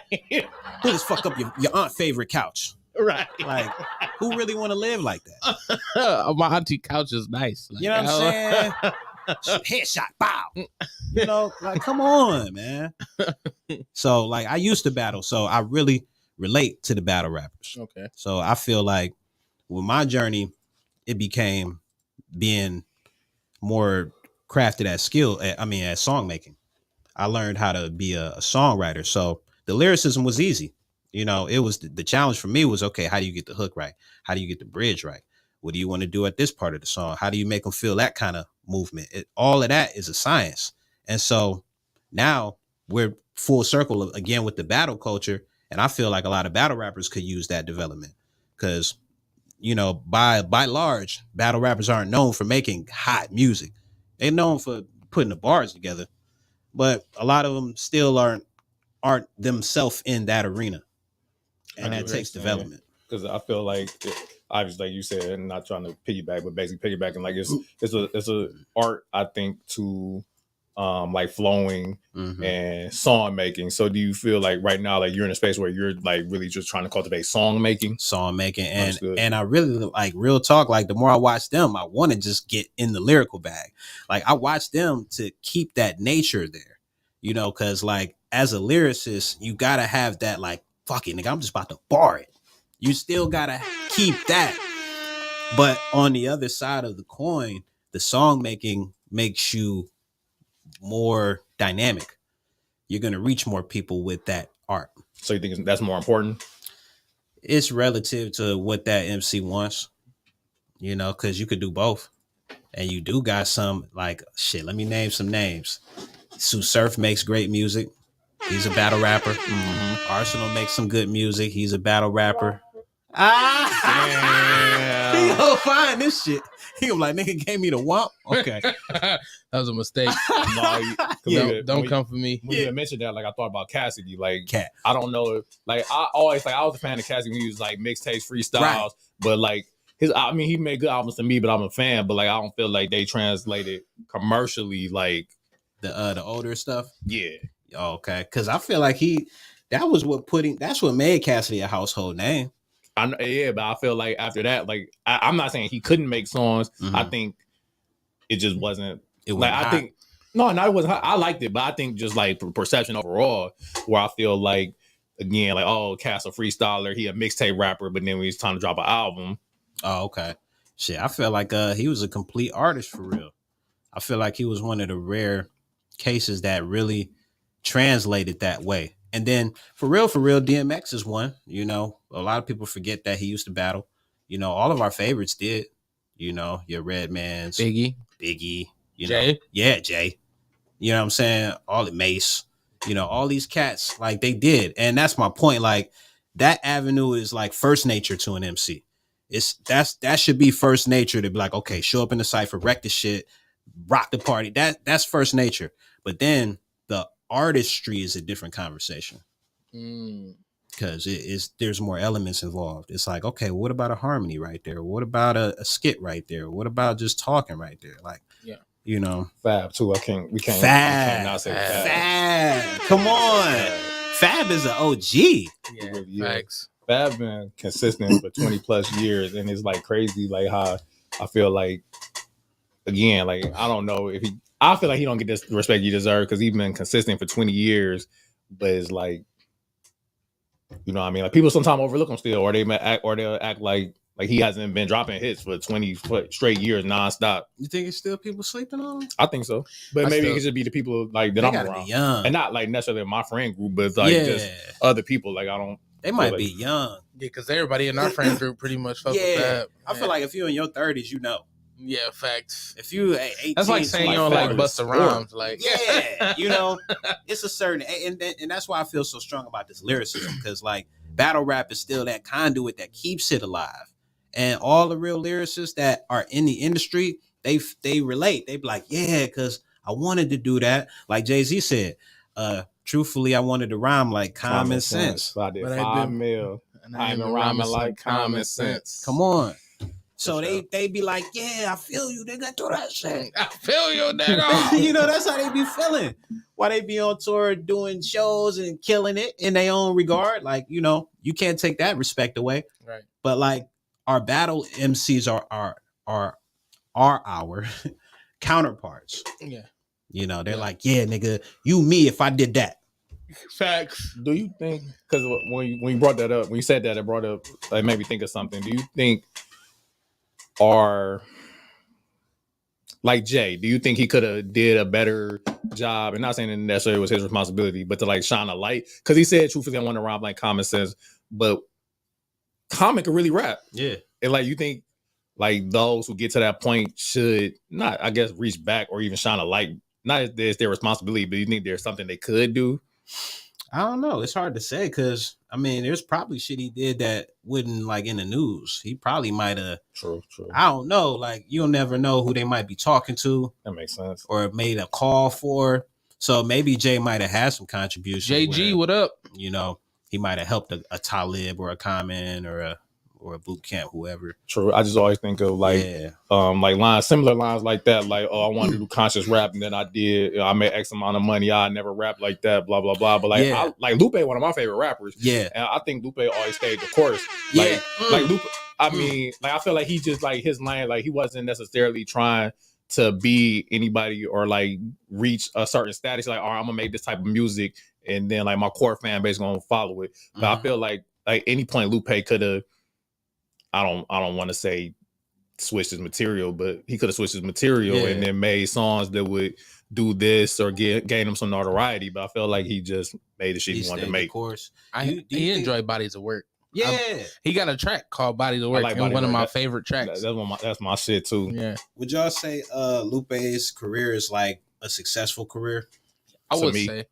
And I think I would say it's successful because I think that's what he wanted. Like he teaching a hip hop class that was the MIT now. See, I think that's what he wanted to do. I'm glad you said that, bro. You said Black History Month, Black Excellence. Black History Month. Say it, man. And Mage, I'm glad you said that because that is the definition of success. Doing what you set out to do. I don't give a fuck if you said, man, every day this week, I'm going to catch the bus down to the gym and just work out 10 minutes. Like, if you did it, that was successful. True. So we got to stop, like, letting outside definitions and examples define success for us. It's easy to do, you know? That's true indeed. J. Cole said it well. Love yours, you know? Love yours. You know? That's why I ain't getting my crooked smile fixed, nigga. Love yours, because that's you.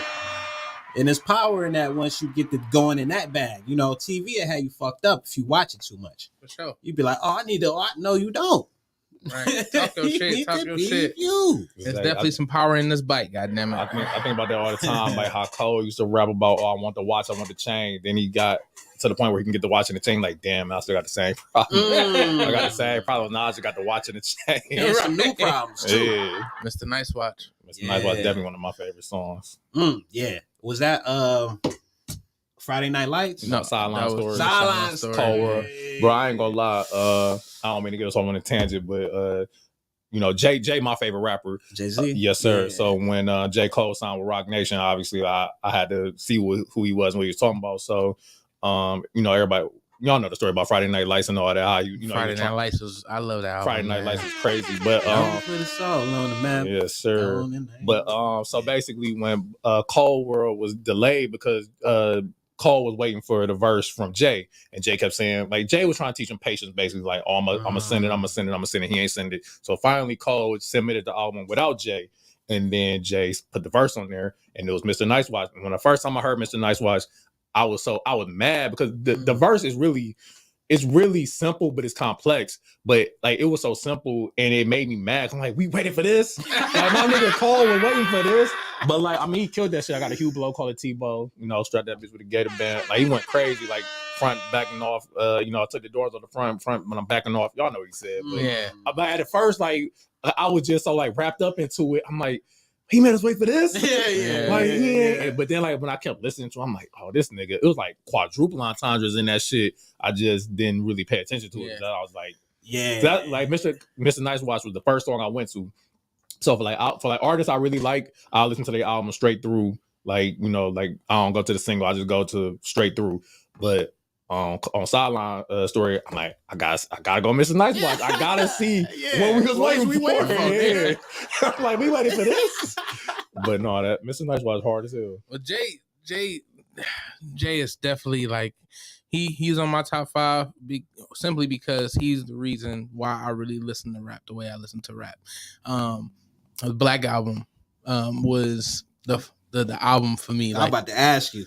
So Black Album is not my favorite. I got Jay-Z that question album. for you next. My favorite Jay. My favorite Jay album is actually Volume 3. Volume 3. Ooh, let's hear it. Let's hear it. Why? Because this is OG. Why? Like, you know, you could easily have said 444, Magna Carta, all that new shit. Volume 3 was actually the first Jay-Z album that I like, kind of like, I had access to. First one I had access to, but it just was. I just love it. Like the album is fire, but the Black Album was obviously later, and you know, I was a little more older, and nigga, Threats is my favorite Jay-Z song of all time. Like, I put that knife in you, take a little bit of life from you. Am I frightening you? Should I continue? Put the gun to you. I let it sing you a song. I let it hum to you. The other one sing along. Now it's a duet, a duet. Where you check out the techniques from the two texts. And now I mean two lips. Blow this like a trumpet, you dumb shit. I ain't thought about them lines in years. And the last verse was hard. Yes. How it go? When the gun tuck, nigga, you die. Like nunchucks held by the jet LI. I'm the one thus meaning no one must try. No 2, No 3, no 4, no why. Because 1, 4, 5 might blow your high. You ain't gotta go to church to get to know your God. It's a match When in heaven. Put you on the nigga news, you begin at 11. That's how you know you got ain't heard, got the word that I'm so sincere. I'm especially Joe Pesci with a friend. I would kill you, commit suicide, and kill you again. That's crazy. Right. That nigga voice. I'm wild. Nigga, I keep trash bags with me. Hold up.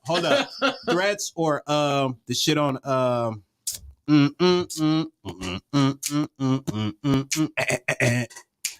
Is that Murder to Excellence? What the fuck was the name of that? No, that's not Murder to It's on Excellence. Dynasty.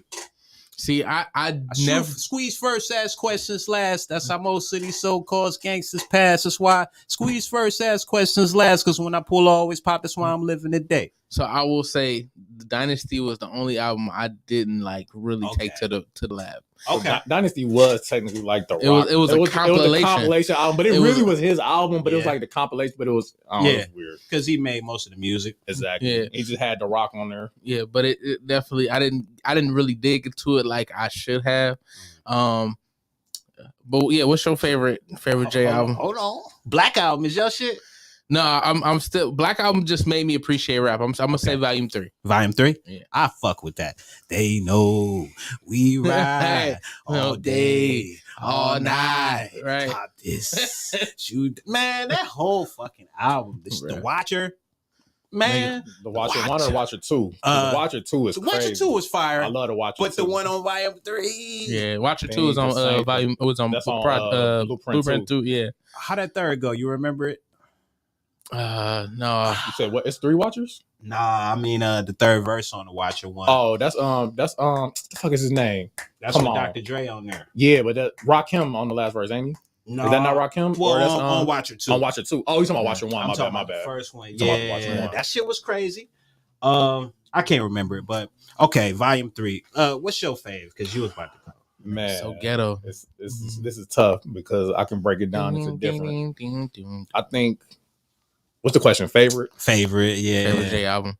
And that's And a if you lot. got a favorite track, Damn, that's too hard, man. So Threat, I'm a it's easy for me. Threats. Like favorite. I don't know my favorite J track overall. It's so many, like I can't even. You know what I'm saying? But my favorite track on Black Album is Allure. Ooh, I love Allure. Okay. I love Allure. I think I would say my favorite J album. I would say Black Album, but it was crazy. I was listening to Kingdom Come the other day. Ooh, a lot of people don't like Kingdom Come. Man, Kingdom Come was hard, bro. To me, Kingdom Come has no skip. When I first took it to the lab, I thought it had one skip. I thought Trouble. I didn't like Trouble when it first came out, and then I grew to like Trouble. Yeah. Same. Show Me What You Got was actually a skippable for me, and then I Show Me What fell You in Got? love with it. That shit was fire. That was a single though. I felt like think that that's why, and it was like the you comeback came single back too. for this, like Yeah. I mean, that shit debuted during like Monday Night Football. I felt the vibes. it's the most bubble gum off of the it's album. definitely. Because it's supposed to It be. was a commercial track for sure. When you get to the album, you're like, oh yeah, I And got even you. the video he had he had Danica Patrick, yeah. Dale Earnhardt. He Yep. was like in Monaco or whatever, Yep. racing cars and shit. But Minority Report. I love Minority Report. Seems like we don't I love even Dig care. a Hole. Yeah. Dig a Hole He was gave- hard. He gave Cam and Dipset bars at that time. Now, With facts though, it like wasn't even like the bars were bars, but it was just like My mom made it. only time made you it was went hard. only time you went plat my chain was on your neck. That's an actual fact. You know what I mean? Like that Purple Haze was a crazy album. Yeah. Which was definitely Rockefeller days. Look, let me tell you what stuck with me on the shit we was talking, the J album, Kingdom Come. 30's the new 20, nigga. I'm so on fire still. yeah. Bro, I like Some that boys shit. say fire trills. He was dropping some like- jewels. I like on Kingdom Come how on the actual song how he ended every verse with a superhero reference. Oh, damn. I don't even remember that detail. Like, was it the Flash Gordon when recording Spark a Light in the Dark, Peter Park, Spider-Man, all they do was yeah. find the chart. that He shit. killed Yeah. that shit. With me. Then the last verse was the Bruce Wayne in the game had no fear when you need me, just throw your rock signs in the air. Oh, Yeah. wow. Then I the didn't other one- notice. What was the other one? I didn't notice. Superman. Take off the blazer, loosen up the tie. Step inside the booth. Superman is alive. That shit is hard. Wow. Yeah. Wow. Come with See, me. that's why we do this. That shit was Because hard. the students are gonna remember the lines. For You know, For I don't really accept this reality of niggas just not giving a fuck about lyrics. I don't. I know it exists, but like you niggas is crazy. Just do you think that the rappers who we may not view as lyrical actually can be lyrical if that's what we required of them? Like maybe like in the new era, like they look at like lyrics as being like quote unquote conscious rap. I think some of them can be, you know, because I've heard about, I can't remember no names off the top of my head, but like I've heard that like certain dudes that make what I would consider not nice, they like certain cats can make the raw shit. So you do have that case, but then you also got new ways of being lyrical. Like I like Russ. I think Russ is like a nice little balance. Russ. You know, the cat La Russell. Yeah. You know, like these is cats like you wouldn't really say they like penmen, but you know, maybe Russ a penman. But like to the point, like it's a balance. Like it's just like food. It's like cooking. It's like, all right, let me add a little bit of lemon pepper and then put a little bit of sugar. You just got to mix it up so then people can really fuck with it. But at the same breath, like this newer generation, they don't have the same values all the time. They're younger, so they're further removed from the days when niggas was potent. But do you feel like it's because like I feel like it's the oversaturation. And I'm not even gonna say oversaturation because I don't want to say it like that, but it's more so you gotta put out music to stay relevant. So I feel like you can't really spend the time as they had back in the day to really focus on, I guess you could say, the craft or yourself. Like you can't really put out the music you want to put out nowadays. Well, I take that back because you can, but it's more so you can't. If you want to be relevant, like you got to try to find what's hot. You got to find what's hot. Whereas before, you could be in your bag, only in your bag, specifically in your bag, and niggas is gonna fuck with you. Like you, like look at just how people transitioned from their music. I always use Usher. Here I Stand. Well, I'll start from Confessions, and then Here I Stand were so like they were heavy hitters. And then he dropped what was it? Raymond versus Raymond. Oh, yeah. Which was still cool, Yeah. but then he went into Looking for Myself.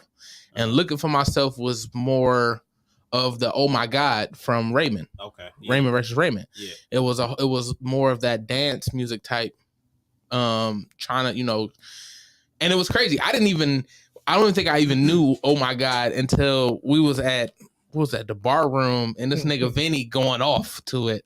The nigga, my home. Will I Am. Yeah. That Like, shit was fire. no, it was definitely it was hot, and like I wouldn't have heard it if I ain't see my nigga like really dancing and killing that shit. I wouldn't have been into it as hard. Yeah.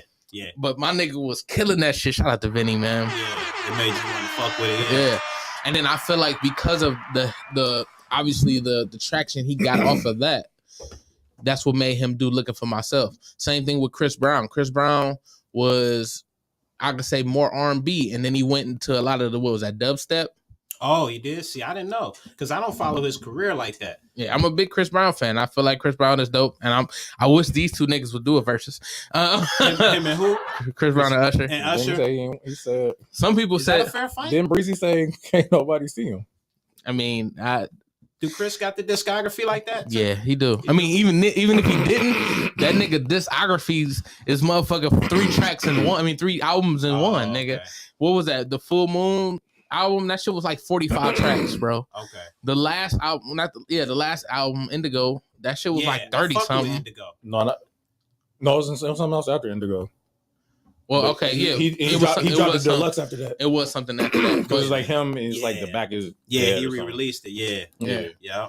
I think I always say Breezy versus Drake just because it's kind of like an MMA. It's kind of like MMA though, because it's like you got like R&B and you got a rapper, but then you got a rapper who can do R&B and you got an R&B nigga who can rap. Yeah, that's facts. Yeah, that's facts. Because I mean, he definitely gonna put what's that the song with Busta and Wayne. Talking about Look at Me Now. Yeah, look at me I now. like Breezy when he be on it. Like I like In My Zone 1 because he's kind of more like rapping. Yeah. And then In My Zone 2 was kind of like more R&B. Yeah, I mean it's definitely he's fire. I mean he's a very talented individual. Yeah. I'm a light skinned nigga and I aspire to be him. So, So you think he can bring it to Ursher?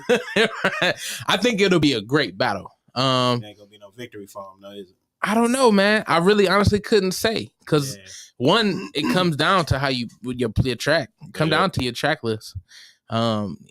If he put the right song against his heaviest hit, heavy hitting songs, some of them, I think some songs are instant wins. Which ones? For either one of them. Oh, yeah, definitely. So what happened when they go against each other? What happened when you put somebody instant win versus somebody instant win? Yeah. I feel like that'd just be a tie round. Like, honestly, what's Chris Brown's hottest song? I don't know. I can't say. It's hard to say. I don't know all his shit. I ain't no fan like that, so I can't say. Yeah, but all right. So even we'll use the song with him and Drake. Was it go? No, not Go Crazy. Oh shit! It's crazy because this shit is my fucking ringtone for my alarm and shit. Guidance? Yes, no guidance. Yeah, no guidance. That track. You think that's the biggest? I ain't gonna say it's his biggest, but that track literally played forever. Yeah, and wasn't that during the time of the pandemic too? Yeah, we couldn't even go outside. That shit was raining. I mean, you had Drake and Breezy. Yeah, that shit was crazy. That shit was hard. Like, I think it was right before the pandemic. I don't remember. I feel like that shit came out summer pandemic. It could have. That shit ain't fucking with Nice and Slow. I don't know, bro, but Nice and Slow definitely is hard, but then Take You Down.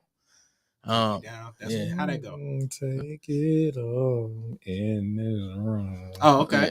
That shit still ain't fucking with Nice and Slow or early 80s, like any of that 8701 shit. You make me wanna make you wanna come on, man. Be the one that shit ain't fucking with that. Start a new relationship with nigga, food. that shit could fuck with R. Kelly. Can't it? Ooh, I don't know, bro. that particular song could fuck with something from R. Kelly's catalog. I don't know who can go against R. Kelly. Yeah, that's a tough one. That's what Boosie was talking about. I don't know who fucking with R. Kelly, bro. Right, that's hard, especially alive. Not even Mike. Mike, you know. I don't Mike know. got some tracks. Mike, don't get me wrong. Michael Jackson. Right. He's like Michael Jackson. Michael Jackson is a superstar. He's amazing. A megastar, actually. You don't think he got 20 that's going to be R. Kelly? Oh, no, he got 20 that'll go against R. Kelly, absolutely. And because of who Michael Jackson is, he will probably win. But you know how many songs... Wait, hold on. I'm not even that big of a Mike fan like that. I mean, I am. Don't get me wrong. Don't get me wrong. Listen. But what... Hold on. What... Give me. It's like what 9 songs on Thriller, right? I think, and then it's like 9 or 10 songs on Thriller, something like that. I can't remember. What's our boy Kels got for anything on Thriller? He got 9 tracks. What he got for anything on Thriller? He got 9 tracks for Thriller. That type of talk. He got 9 tracks for Thriller. He got 9 tracks for Thriller. What he got? Shit, Honey Love, fucking make you want it. What? Make you want it. We talking about Kels. Yeah. So the Pied Piper R&B. Greatest. So this nigga gonna play what that song he dropped after the conviction? Well, he didn't get convicted. Feeling on your booty. Step in the name of love. Step in the name of love ain't fucking with nothing on Thriller, bro. Yeah. Or Off the Wall. Yeah, Mike's a megastar, man. No, he's amazing. I'm not saying R. Kelly will beat him. I think it's 18. I'm saying it's 18-2. Damn. I think it's 18-2. That's the ratio. Yeah. I think it's 18-2. Because it's a 20 track limit, right? Yeah. Well, they play like 24, I think, or something. It's gonna get crazy. 23-2. No, but I mean, I don't know, bro. I mean, Kels made. Where did you come from, babe? He ain't got shit for Mike. Ooh, I could check it there. Yeah, Mike. Yeah. Like, that's how powerful that is. You ain't even got to clarify. You just be like Mike. Man, remember when Trey was going out at Kels? Oh, Trey Songz? Yeah. He's R. Kelly's son I fuck musically. with Trey. Yeah, I'll give you that. I fuck with Trey, But tough. he was going at Kels back in the day. I fuck with About Trey what, tough. though? Like, Kevin said R. Kelly the GOAT. I think it was like some ego shit. But then they're supposed to do a song. They're supposed to work together. Okay. I can't remember what happened, but then R. Kel Kelly did a song and Chris Brown. Kel did a song with auto tune. Trey went crazy on one of his mixes. You know, Trey rap too. yeah. Like on them, let me hold that beat. Couple of volumes he did of that, but that shit was just funny. He used to go at this nigga hard back in the day. Like, bro, why you doing this? Man, this nigga fighting the whole case, and here come Trey Songz. With his Trey diss. Songz Yeah, might be facing the case soon. I know. Oh, what's up with him? That nigga Couple allegations. Yeah. Apparently he beat women. Apparently he basically do shit worse than R. Kelly. Like, at least R. Kelly made you want to stay, whereas like Trey Songz was making you stay. Like, it was. So is it apparently or is it allegedly? Allegedly. It's alleged. Allegedly. I'm sorry. I was saying apparently off of the allegation. Yeah, off the allegation. Which makes it alleged. Yeah, right. Yeah, I don't know if it's facts or not, but I mean, I don't. Women been coming out saying they piece. Multiple women. You know, it's I a hope lot. that ain't true. I hope it's not. You gotta always let that shit play out though. I hope it's not true for their case, you know, for the women's sake, you know. For Trey Songz, obviously, I will hope he's not doing that shit. Right. But I mean, and the reason why I feel like that, when you got that level of stardom, women are almost throwing themselves at you. Come on, it's a dirty game. There's a lot of people that could lead to entitlement though. I'm not saying that's what I feel. You know, the people in that type of, you know, stardom, you know, I should be able to get any woman I want. And if a woman ain't on it, oh no, bitch, you coming. Like, yeah. So it's definitely bad if it's like that. See, I don't know how it went down, but in the entertainment business, there are always people looking to run some kind of game. It's a dirty business, you know, and you'll be surprised what people will go through to be like, damn, you set me up. Yeah, now you owe me 10K, some stupid shit. You never know. Like, they made I don't know if y'all seen that Kevin Hart joint that what was it called? Not What Now. It was the joint with him and Wesley Snipes as his brother. Oh, you talking about the show that's on Netflix? Yeah, I don't remember what it's called. It's like I think I know it, but I ain't see it. Yeah, but that's realistic, and you know that story was loosely based on someone he knew, and that was just as a comedian. So you talking about a sex symbol? Man, people be running game. He be like, man, she said she was 18, or she said it was okay.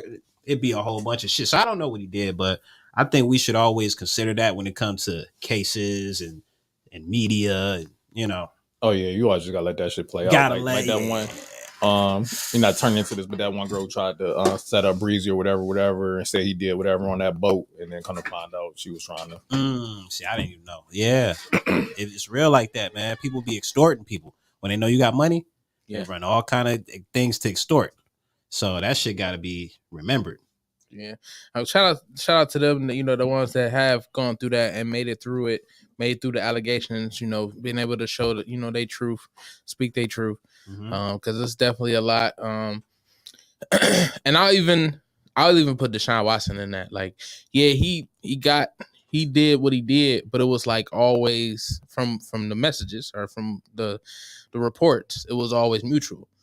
But because it wasn't paid or not paid, but because they didn't, I guess he didn't pay enough. I don't know what it was.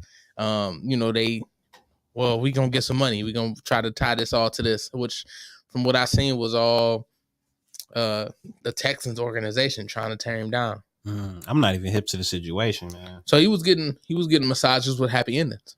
Okay. And some women said he would just bear all without even. See how sticky this shit be? Right. Once it's an allegation, it got to get investigated. Right. You see how hairy that shit be? It's just like working a job.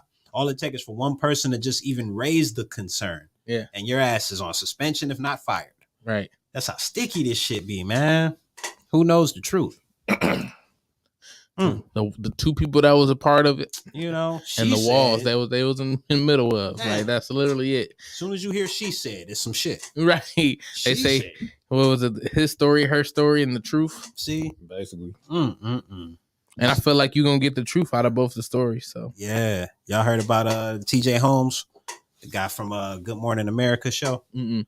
He it was so let me not speak like I'm an expert on the situation, but from blogs and articles that I've seen and read, allegedly, and I think they had actually fired him, but initially he was on suspension because he had an affair with his co-host or co-worker. Yeah, and he's black, she was white, and you know they kind of victimized him in the situation. You know, talk about he had other affairs with other women and making it look like he was some kind of villain when the shit was. Yeah, they made time he had hoes. I mean, that's how they were saying. I mean, the shit consensual as hell. You know, you see them out going places. Right. Yeah, I think he was still married too. Yeah. So bad crazy. Look, man. He look like Udoka or whatever his name is. It'd just be sticky. Fumbled the knee alone. How you fumble knee alone? My nigga Omarion, and didn't he pull up with her? Oh, at that movie. Yeah. Nia Long looks so good. Y'all seen her? She can still get it. I'd be in that bitch like. Yeah. Y'all been watching The Best Man? I ain't watched it. I ain't watch it. She looking good in there. I did. I just started watching Bel Air. Oh, that's fire. Yeah, I heard that show was fire. It's fire. I'm on the last episode of season 1. Ooh, the new good. season about to come out. I think like the 23rd or something like that. Yeah, I was waiting for that shit. I'm like, come that on. shit good. It's good. They did it justice. The casting is good. The acting is good. I'm not mad. I heard they kept it like they basically kept the base but flipped the whole story. Basically. Yeah. Which is good. Yeah. Don't repeat the same shit, you know? Yeah. Now, would you have been mad that if that was named something totally different? Like it would be a different show. It's not Fresh Prince. It's not or I shouldn't say it's not Will. It's not Carlton. But it's so their story told by other people. Essentially, like it'll be, or it'll just be different. Yeah, it'd be different characters totally. But it's the Fresh Prince base, but flipped. I see what you're saying. How would you feel about it? So actually, probably before I wouldn't have minded that, but now like actually watching the show, because at first it took me a minute to watch it, but that's because like sometimes like, I don't be in the space where I want to pay attention to shows, and I feel like that's something you got to pay attention to. But when I first heard about it, I'm like, I don't know, because you know they've been flipping everything. I feel like they've been fucking a lot of shit up, honestly. But then I seen that Will was one of the executive producers, so I'm like, okay, this shit might be good. Like he clearly gave his blessing, like he producing this shit. And that was all off a pilot. A dude shot a pilot, and Will Smith got on board. Oh, with that's it. how it went. Yeah. But then like after I started watching it, I'm like, yeah, I'm kind of glad. Like they kept the characters the same again, base, but they flipped it. So I mean, it's subtle differences. You know, like if it's like certain shit where you're like, oh, that ain't happened like in the original show, but like that's cool though. But it like I heard it was like it made sense for that character to do whatever they did. Yeah, it do. Like I heard some things about Carlton that would make sense. Yeah. After hearing like, okay, the neighborhood they grew up in, what he would be around, and what he would be, I guess, introduced to. Yeah. So it seemed like a great concept. I just haven't watched it yet, so I don't know. No, that shit good though. I think you'll enjoy it. It's a very refreshing reboot on the series, because it's always a big risk when you're trying to redo anything that's a classic. Is it the first time that something went from a comedy to a drama and it was a success? I feel like the game went from a comedy to a drama. I said success. Ooh, there we go. No, I feel you. No, but I mean, I liked the game. I thought it was cool. I just felt like it got too serious or too dramatized. I mean, there's a lot of drama in Bel Air though. Yeah, it's a lot. Yeah. But what again? Yeah, it's a drama. So, but was it more dramatic than the original? Way more dramatic from what I've heard. So. It's way more dramatic. Carlton got shot in the original one. He did get shot. That is true, but I feel like even with that shit, no, Will got shot. Will got shot. Will got shot. They made it. Not him getting shot obviously wasn't funny, but like they made even the serious stuff funny. Yeah. But here it's like, no, the serious. Why don't he love me, man? It's gritty. Yeah, for sure. That was serious. You know. Oh yeah, that scene. Oh man, I cry every time. Like that shit touched me, man. Because man, it was just so genuine how he acted the scene out. You know. They said that wasn't even like It's not acting. Yeah. And that's the point. Like, that's the only way to do art like that. Like, to be compelling, there can't be a pretend reference. You have to pull from something so you can inject your authentic. That's the only way you can be compelling. Yeah. So, like, when he was trying to play it off, like, yeah, don't even worry about it. Like, that was so relatable because, that's kind of what we do as men. That's what we do. Yeah, we're like, it's just like, you know what? I ain't even about to trip. I'm about to just try to figure it out. Like, it's tough to be what do they say? Vulnerable. It's tough, especially for black men. Yeah. So that was like, yeah, you did that. Yeah. That's definitely something. You know, Valentine's Day is next week, bro. Ooh, I'm single as fuck. I ain't got none of them. You ain't go, do any type of Valentine's shows. You got any love tracks dropping? You ain't got. I might have some in the stash. I wasn't thinking of it in that way, but I'm sure I do. Yeah, go ahead. Drop something like that. I want to see if I could get you to spit something for us, man. Shit, what? On the beat or acapella? On the beat. I want to pull up a beat right now. I hope something dope, man. I just dropped this Dilla shit. Something dope. Now give me hip hop sounding beats. That generic shit they be having on YouTube. Yeah, I'm gonna play a Drake type. Did y'all see? It's not gonna be Drake type. It's gonna be actually Drake. Did you see when Cole Flow did a flow over a Cole type beat and he sent it to the person? Who That's hilarious. That shit lit. I believe it. J. Cole, he got on YouTube and he searched J. Cole type beats and he rapped over it and he sent it to the dude who made it so he could put it on his YouTube channel and monetize it.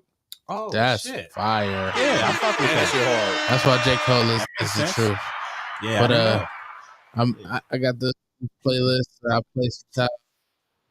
Shit, man. Oh, man. Sleepy. Let me see. Do I want to spit something sleepy? I can find something else.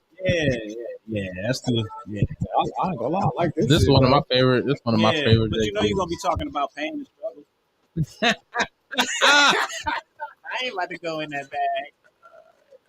You could flip it though. You flip it. I think so. I can't rap. I wish I could. I'll be seeing that. I wish I could just walk around like Lupe and just say some crazy shit. I'm like, how does this nigga even think of that shit? Nigga be going, bro. Let's see what this one about. Let's see what's on this one. You watch was it like Sway when he be having like the niggas freestyling and shit? Like, do you gain any inspiration from stuff like that, or depending on who get on there? Yeah. Got you hip to King Los? Yeah. Did you see his shit? Was it he was on Sway? Not none recent. It might be like 2-3 years ago now when he was just going and then like he'd have Sway throw him the word and then he'd just go crazy. Yeah, Los is incredible. Yeah, I like King Los is one of my favorite. Yeah. What's his name? Harry Mack be doing that shit too. Where he just like he have people give him words and then he kind of kill that too. I see. I'm trying to find something. Yeah, you know what I do, man. Line me up, man. What about this? Can you do this one? Oh, this that Kendrick? It's a lot of pain and struggle in this shit too. Right. You keep giving me. I mean, it'd be hard though, man. This beat is fire. Like, I don't want to sound like a snob, but like I fuck with shit like fucking boot camp and like like. I'm about to go in. Me and my niggas trying to get it, you bitch. You bitch. Yeah. Wow, that shit hard, like this is new dope. Like I'm like original. Okay, so I know what I gotta do. Hey man, 9 to 5, you know it. I got it. Niggas go like, nigga, you Hollywood. I don't care. Like, nigga, I'm from that. That shit is dope though. But this is one of my favorite tracks off of Volume 3. Oh. Oh. I know you can get this one. Yeah. Watch this. It's been a Volume 3. How about please?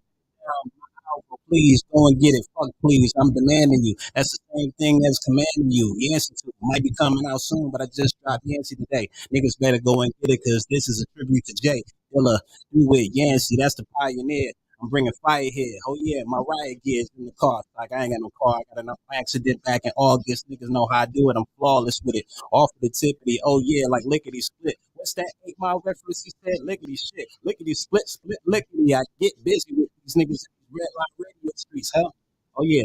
Shout out to Maze. We at the table. Already know how I'm doing now. I'm changing the station. Anybody that's trying to stray away from the red line. I told you I got an excellent headline, but I ain't showing it.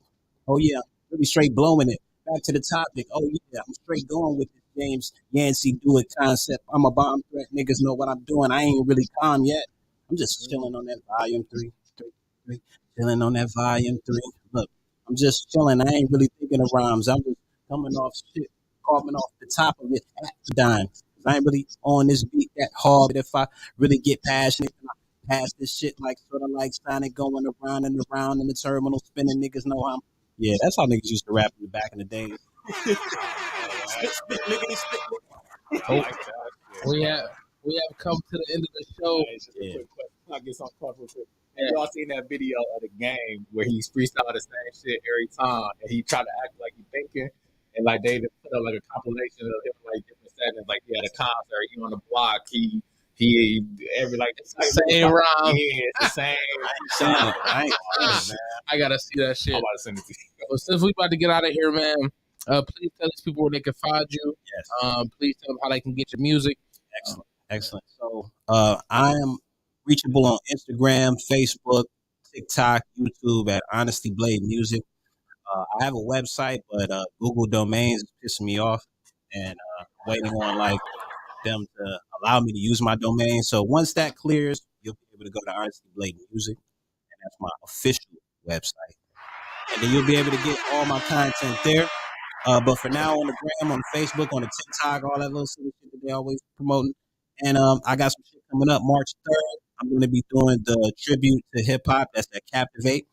So that's going to be crazy. Big Hef in the building. It's going to be a cypher. It's going to be MCs performing.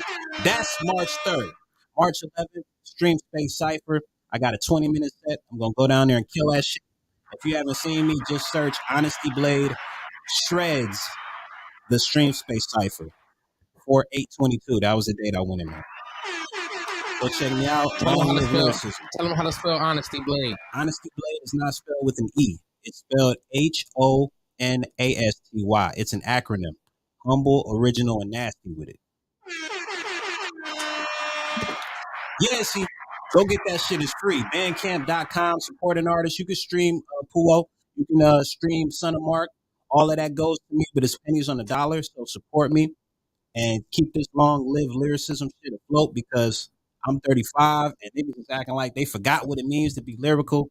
So we about to remind them. Talking shit, man. Man, you just want to tell them to find you again? Yeah. Nah, man, I'll delete my social media.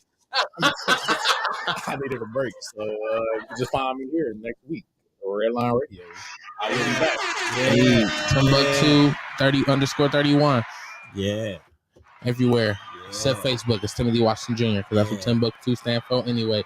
But y'all have a good night, man. Thank you for tuning in to TimbukTuesday.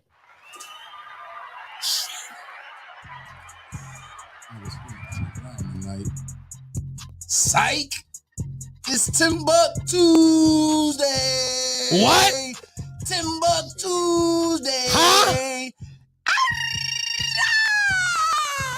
Yikes!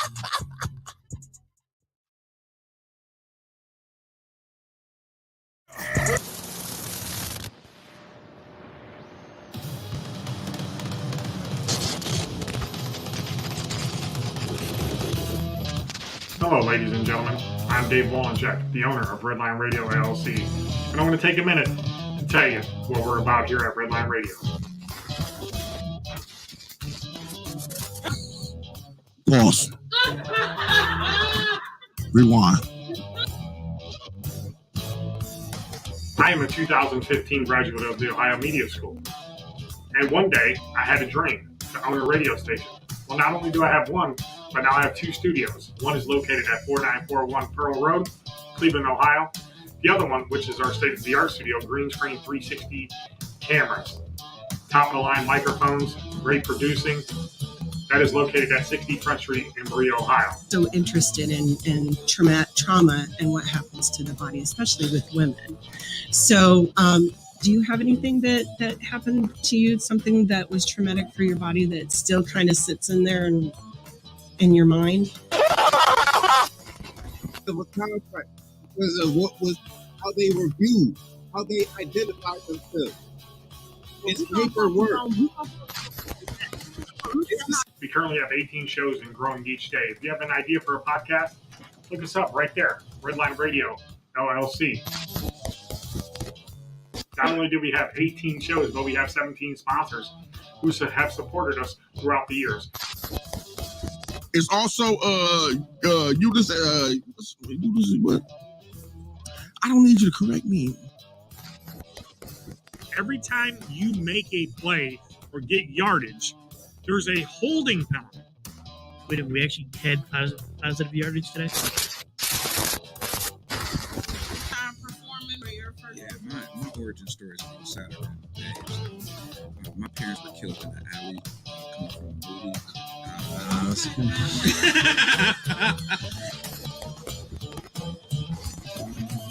Rob for this piece of monkey trash. So, why is this movie ranked Getting ready to say, y'all can take it up with me. My inbox is open. Facebook, Don Peterson. Instagram, Don Pizzle 216. Inbox me, DM me. Y'all have an issue with what I'm getting ready to say. The show, and I'm your host, Lex Vegas, a.k.a. Smarty McFly, a.k.a. Peter Popoff, a.k.a. King Petty, a.k.a. Smarty Belly the Don, a.k.a. the notorious Lex.V, a.k.a. Dick the Bruiser, You know, so if you're having them adult parties, you want to hit up your favorite snack dealer, you can contact her. You can contact AC, and that's at 216-800-3881. IG, your favorite snack dealer _DM for orders. Was a fucking weird one, to say the least. Started off with a Christian McCaffrey trade, though. Yeah, I didn't see that coming.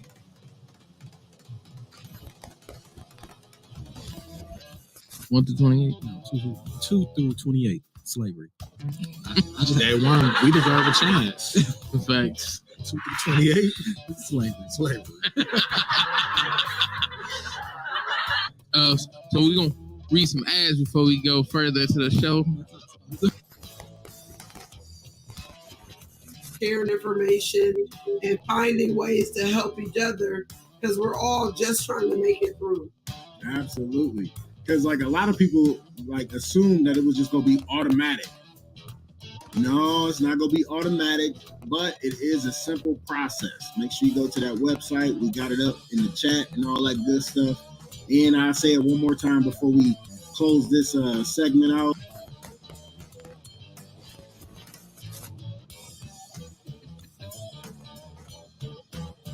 Have you ever faked it? At times, yes. I had to fake it a lot here lately whenever I was on last year. Oh shit. Came up for me as I was actually scrolling on TikTok. I want everybody to see how I saw it, so y'all know tell me if I'm tripping or not, because I don't know. But anyway, so I'm on TikTok. I'm scrolling.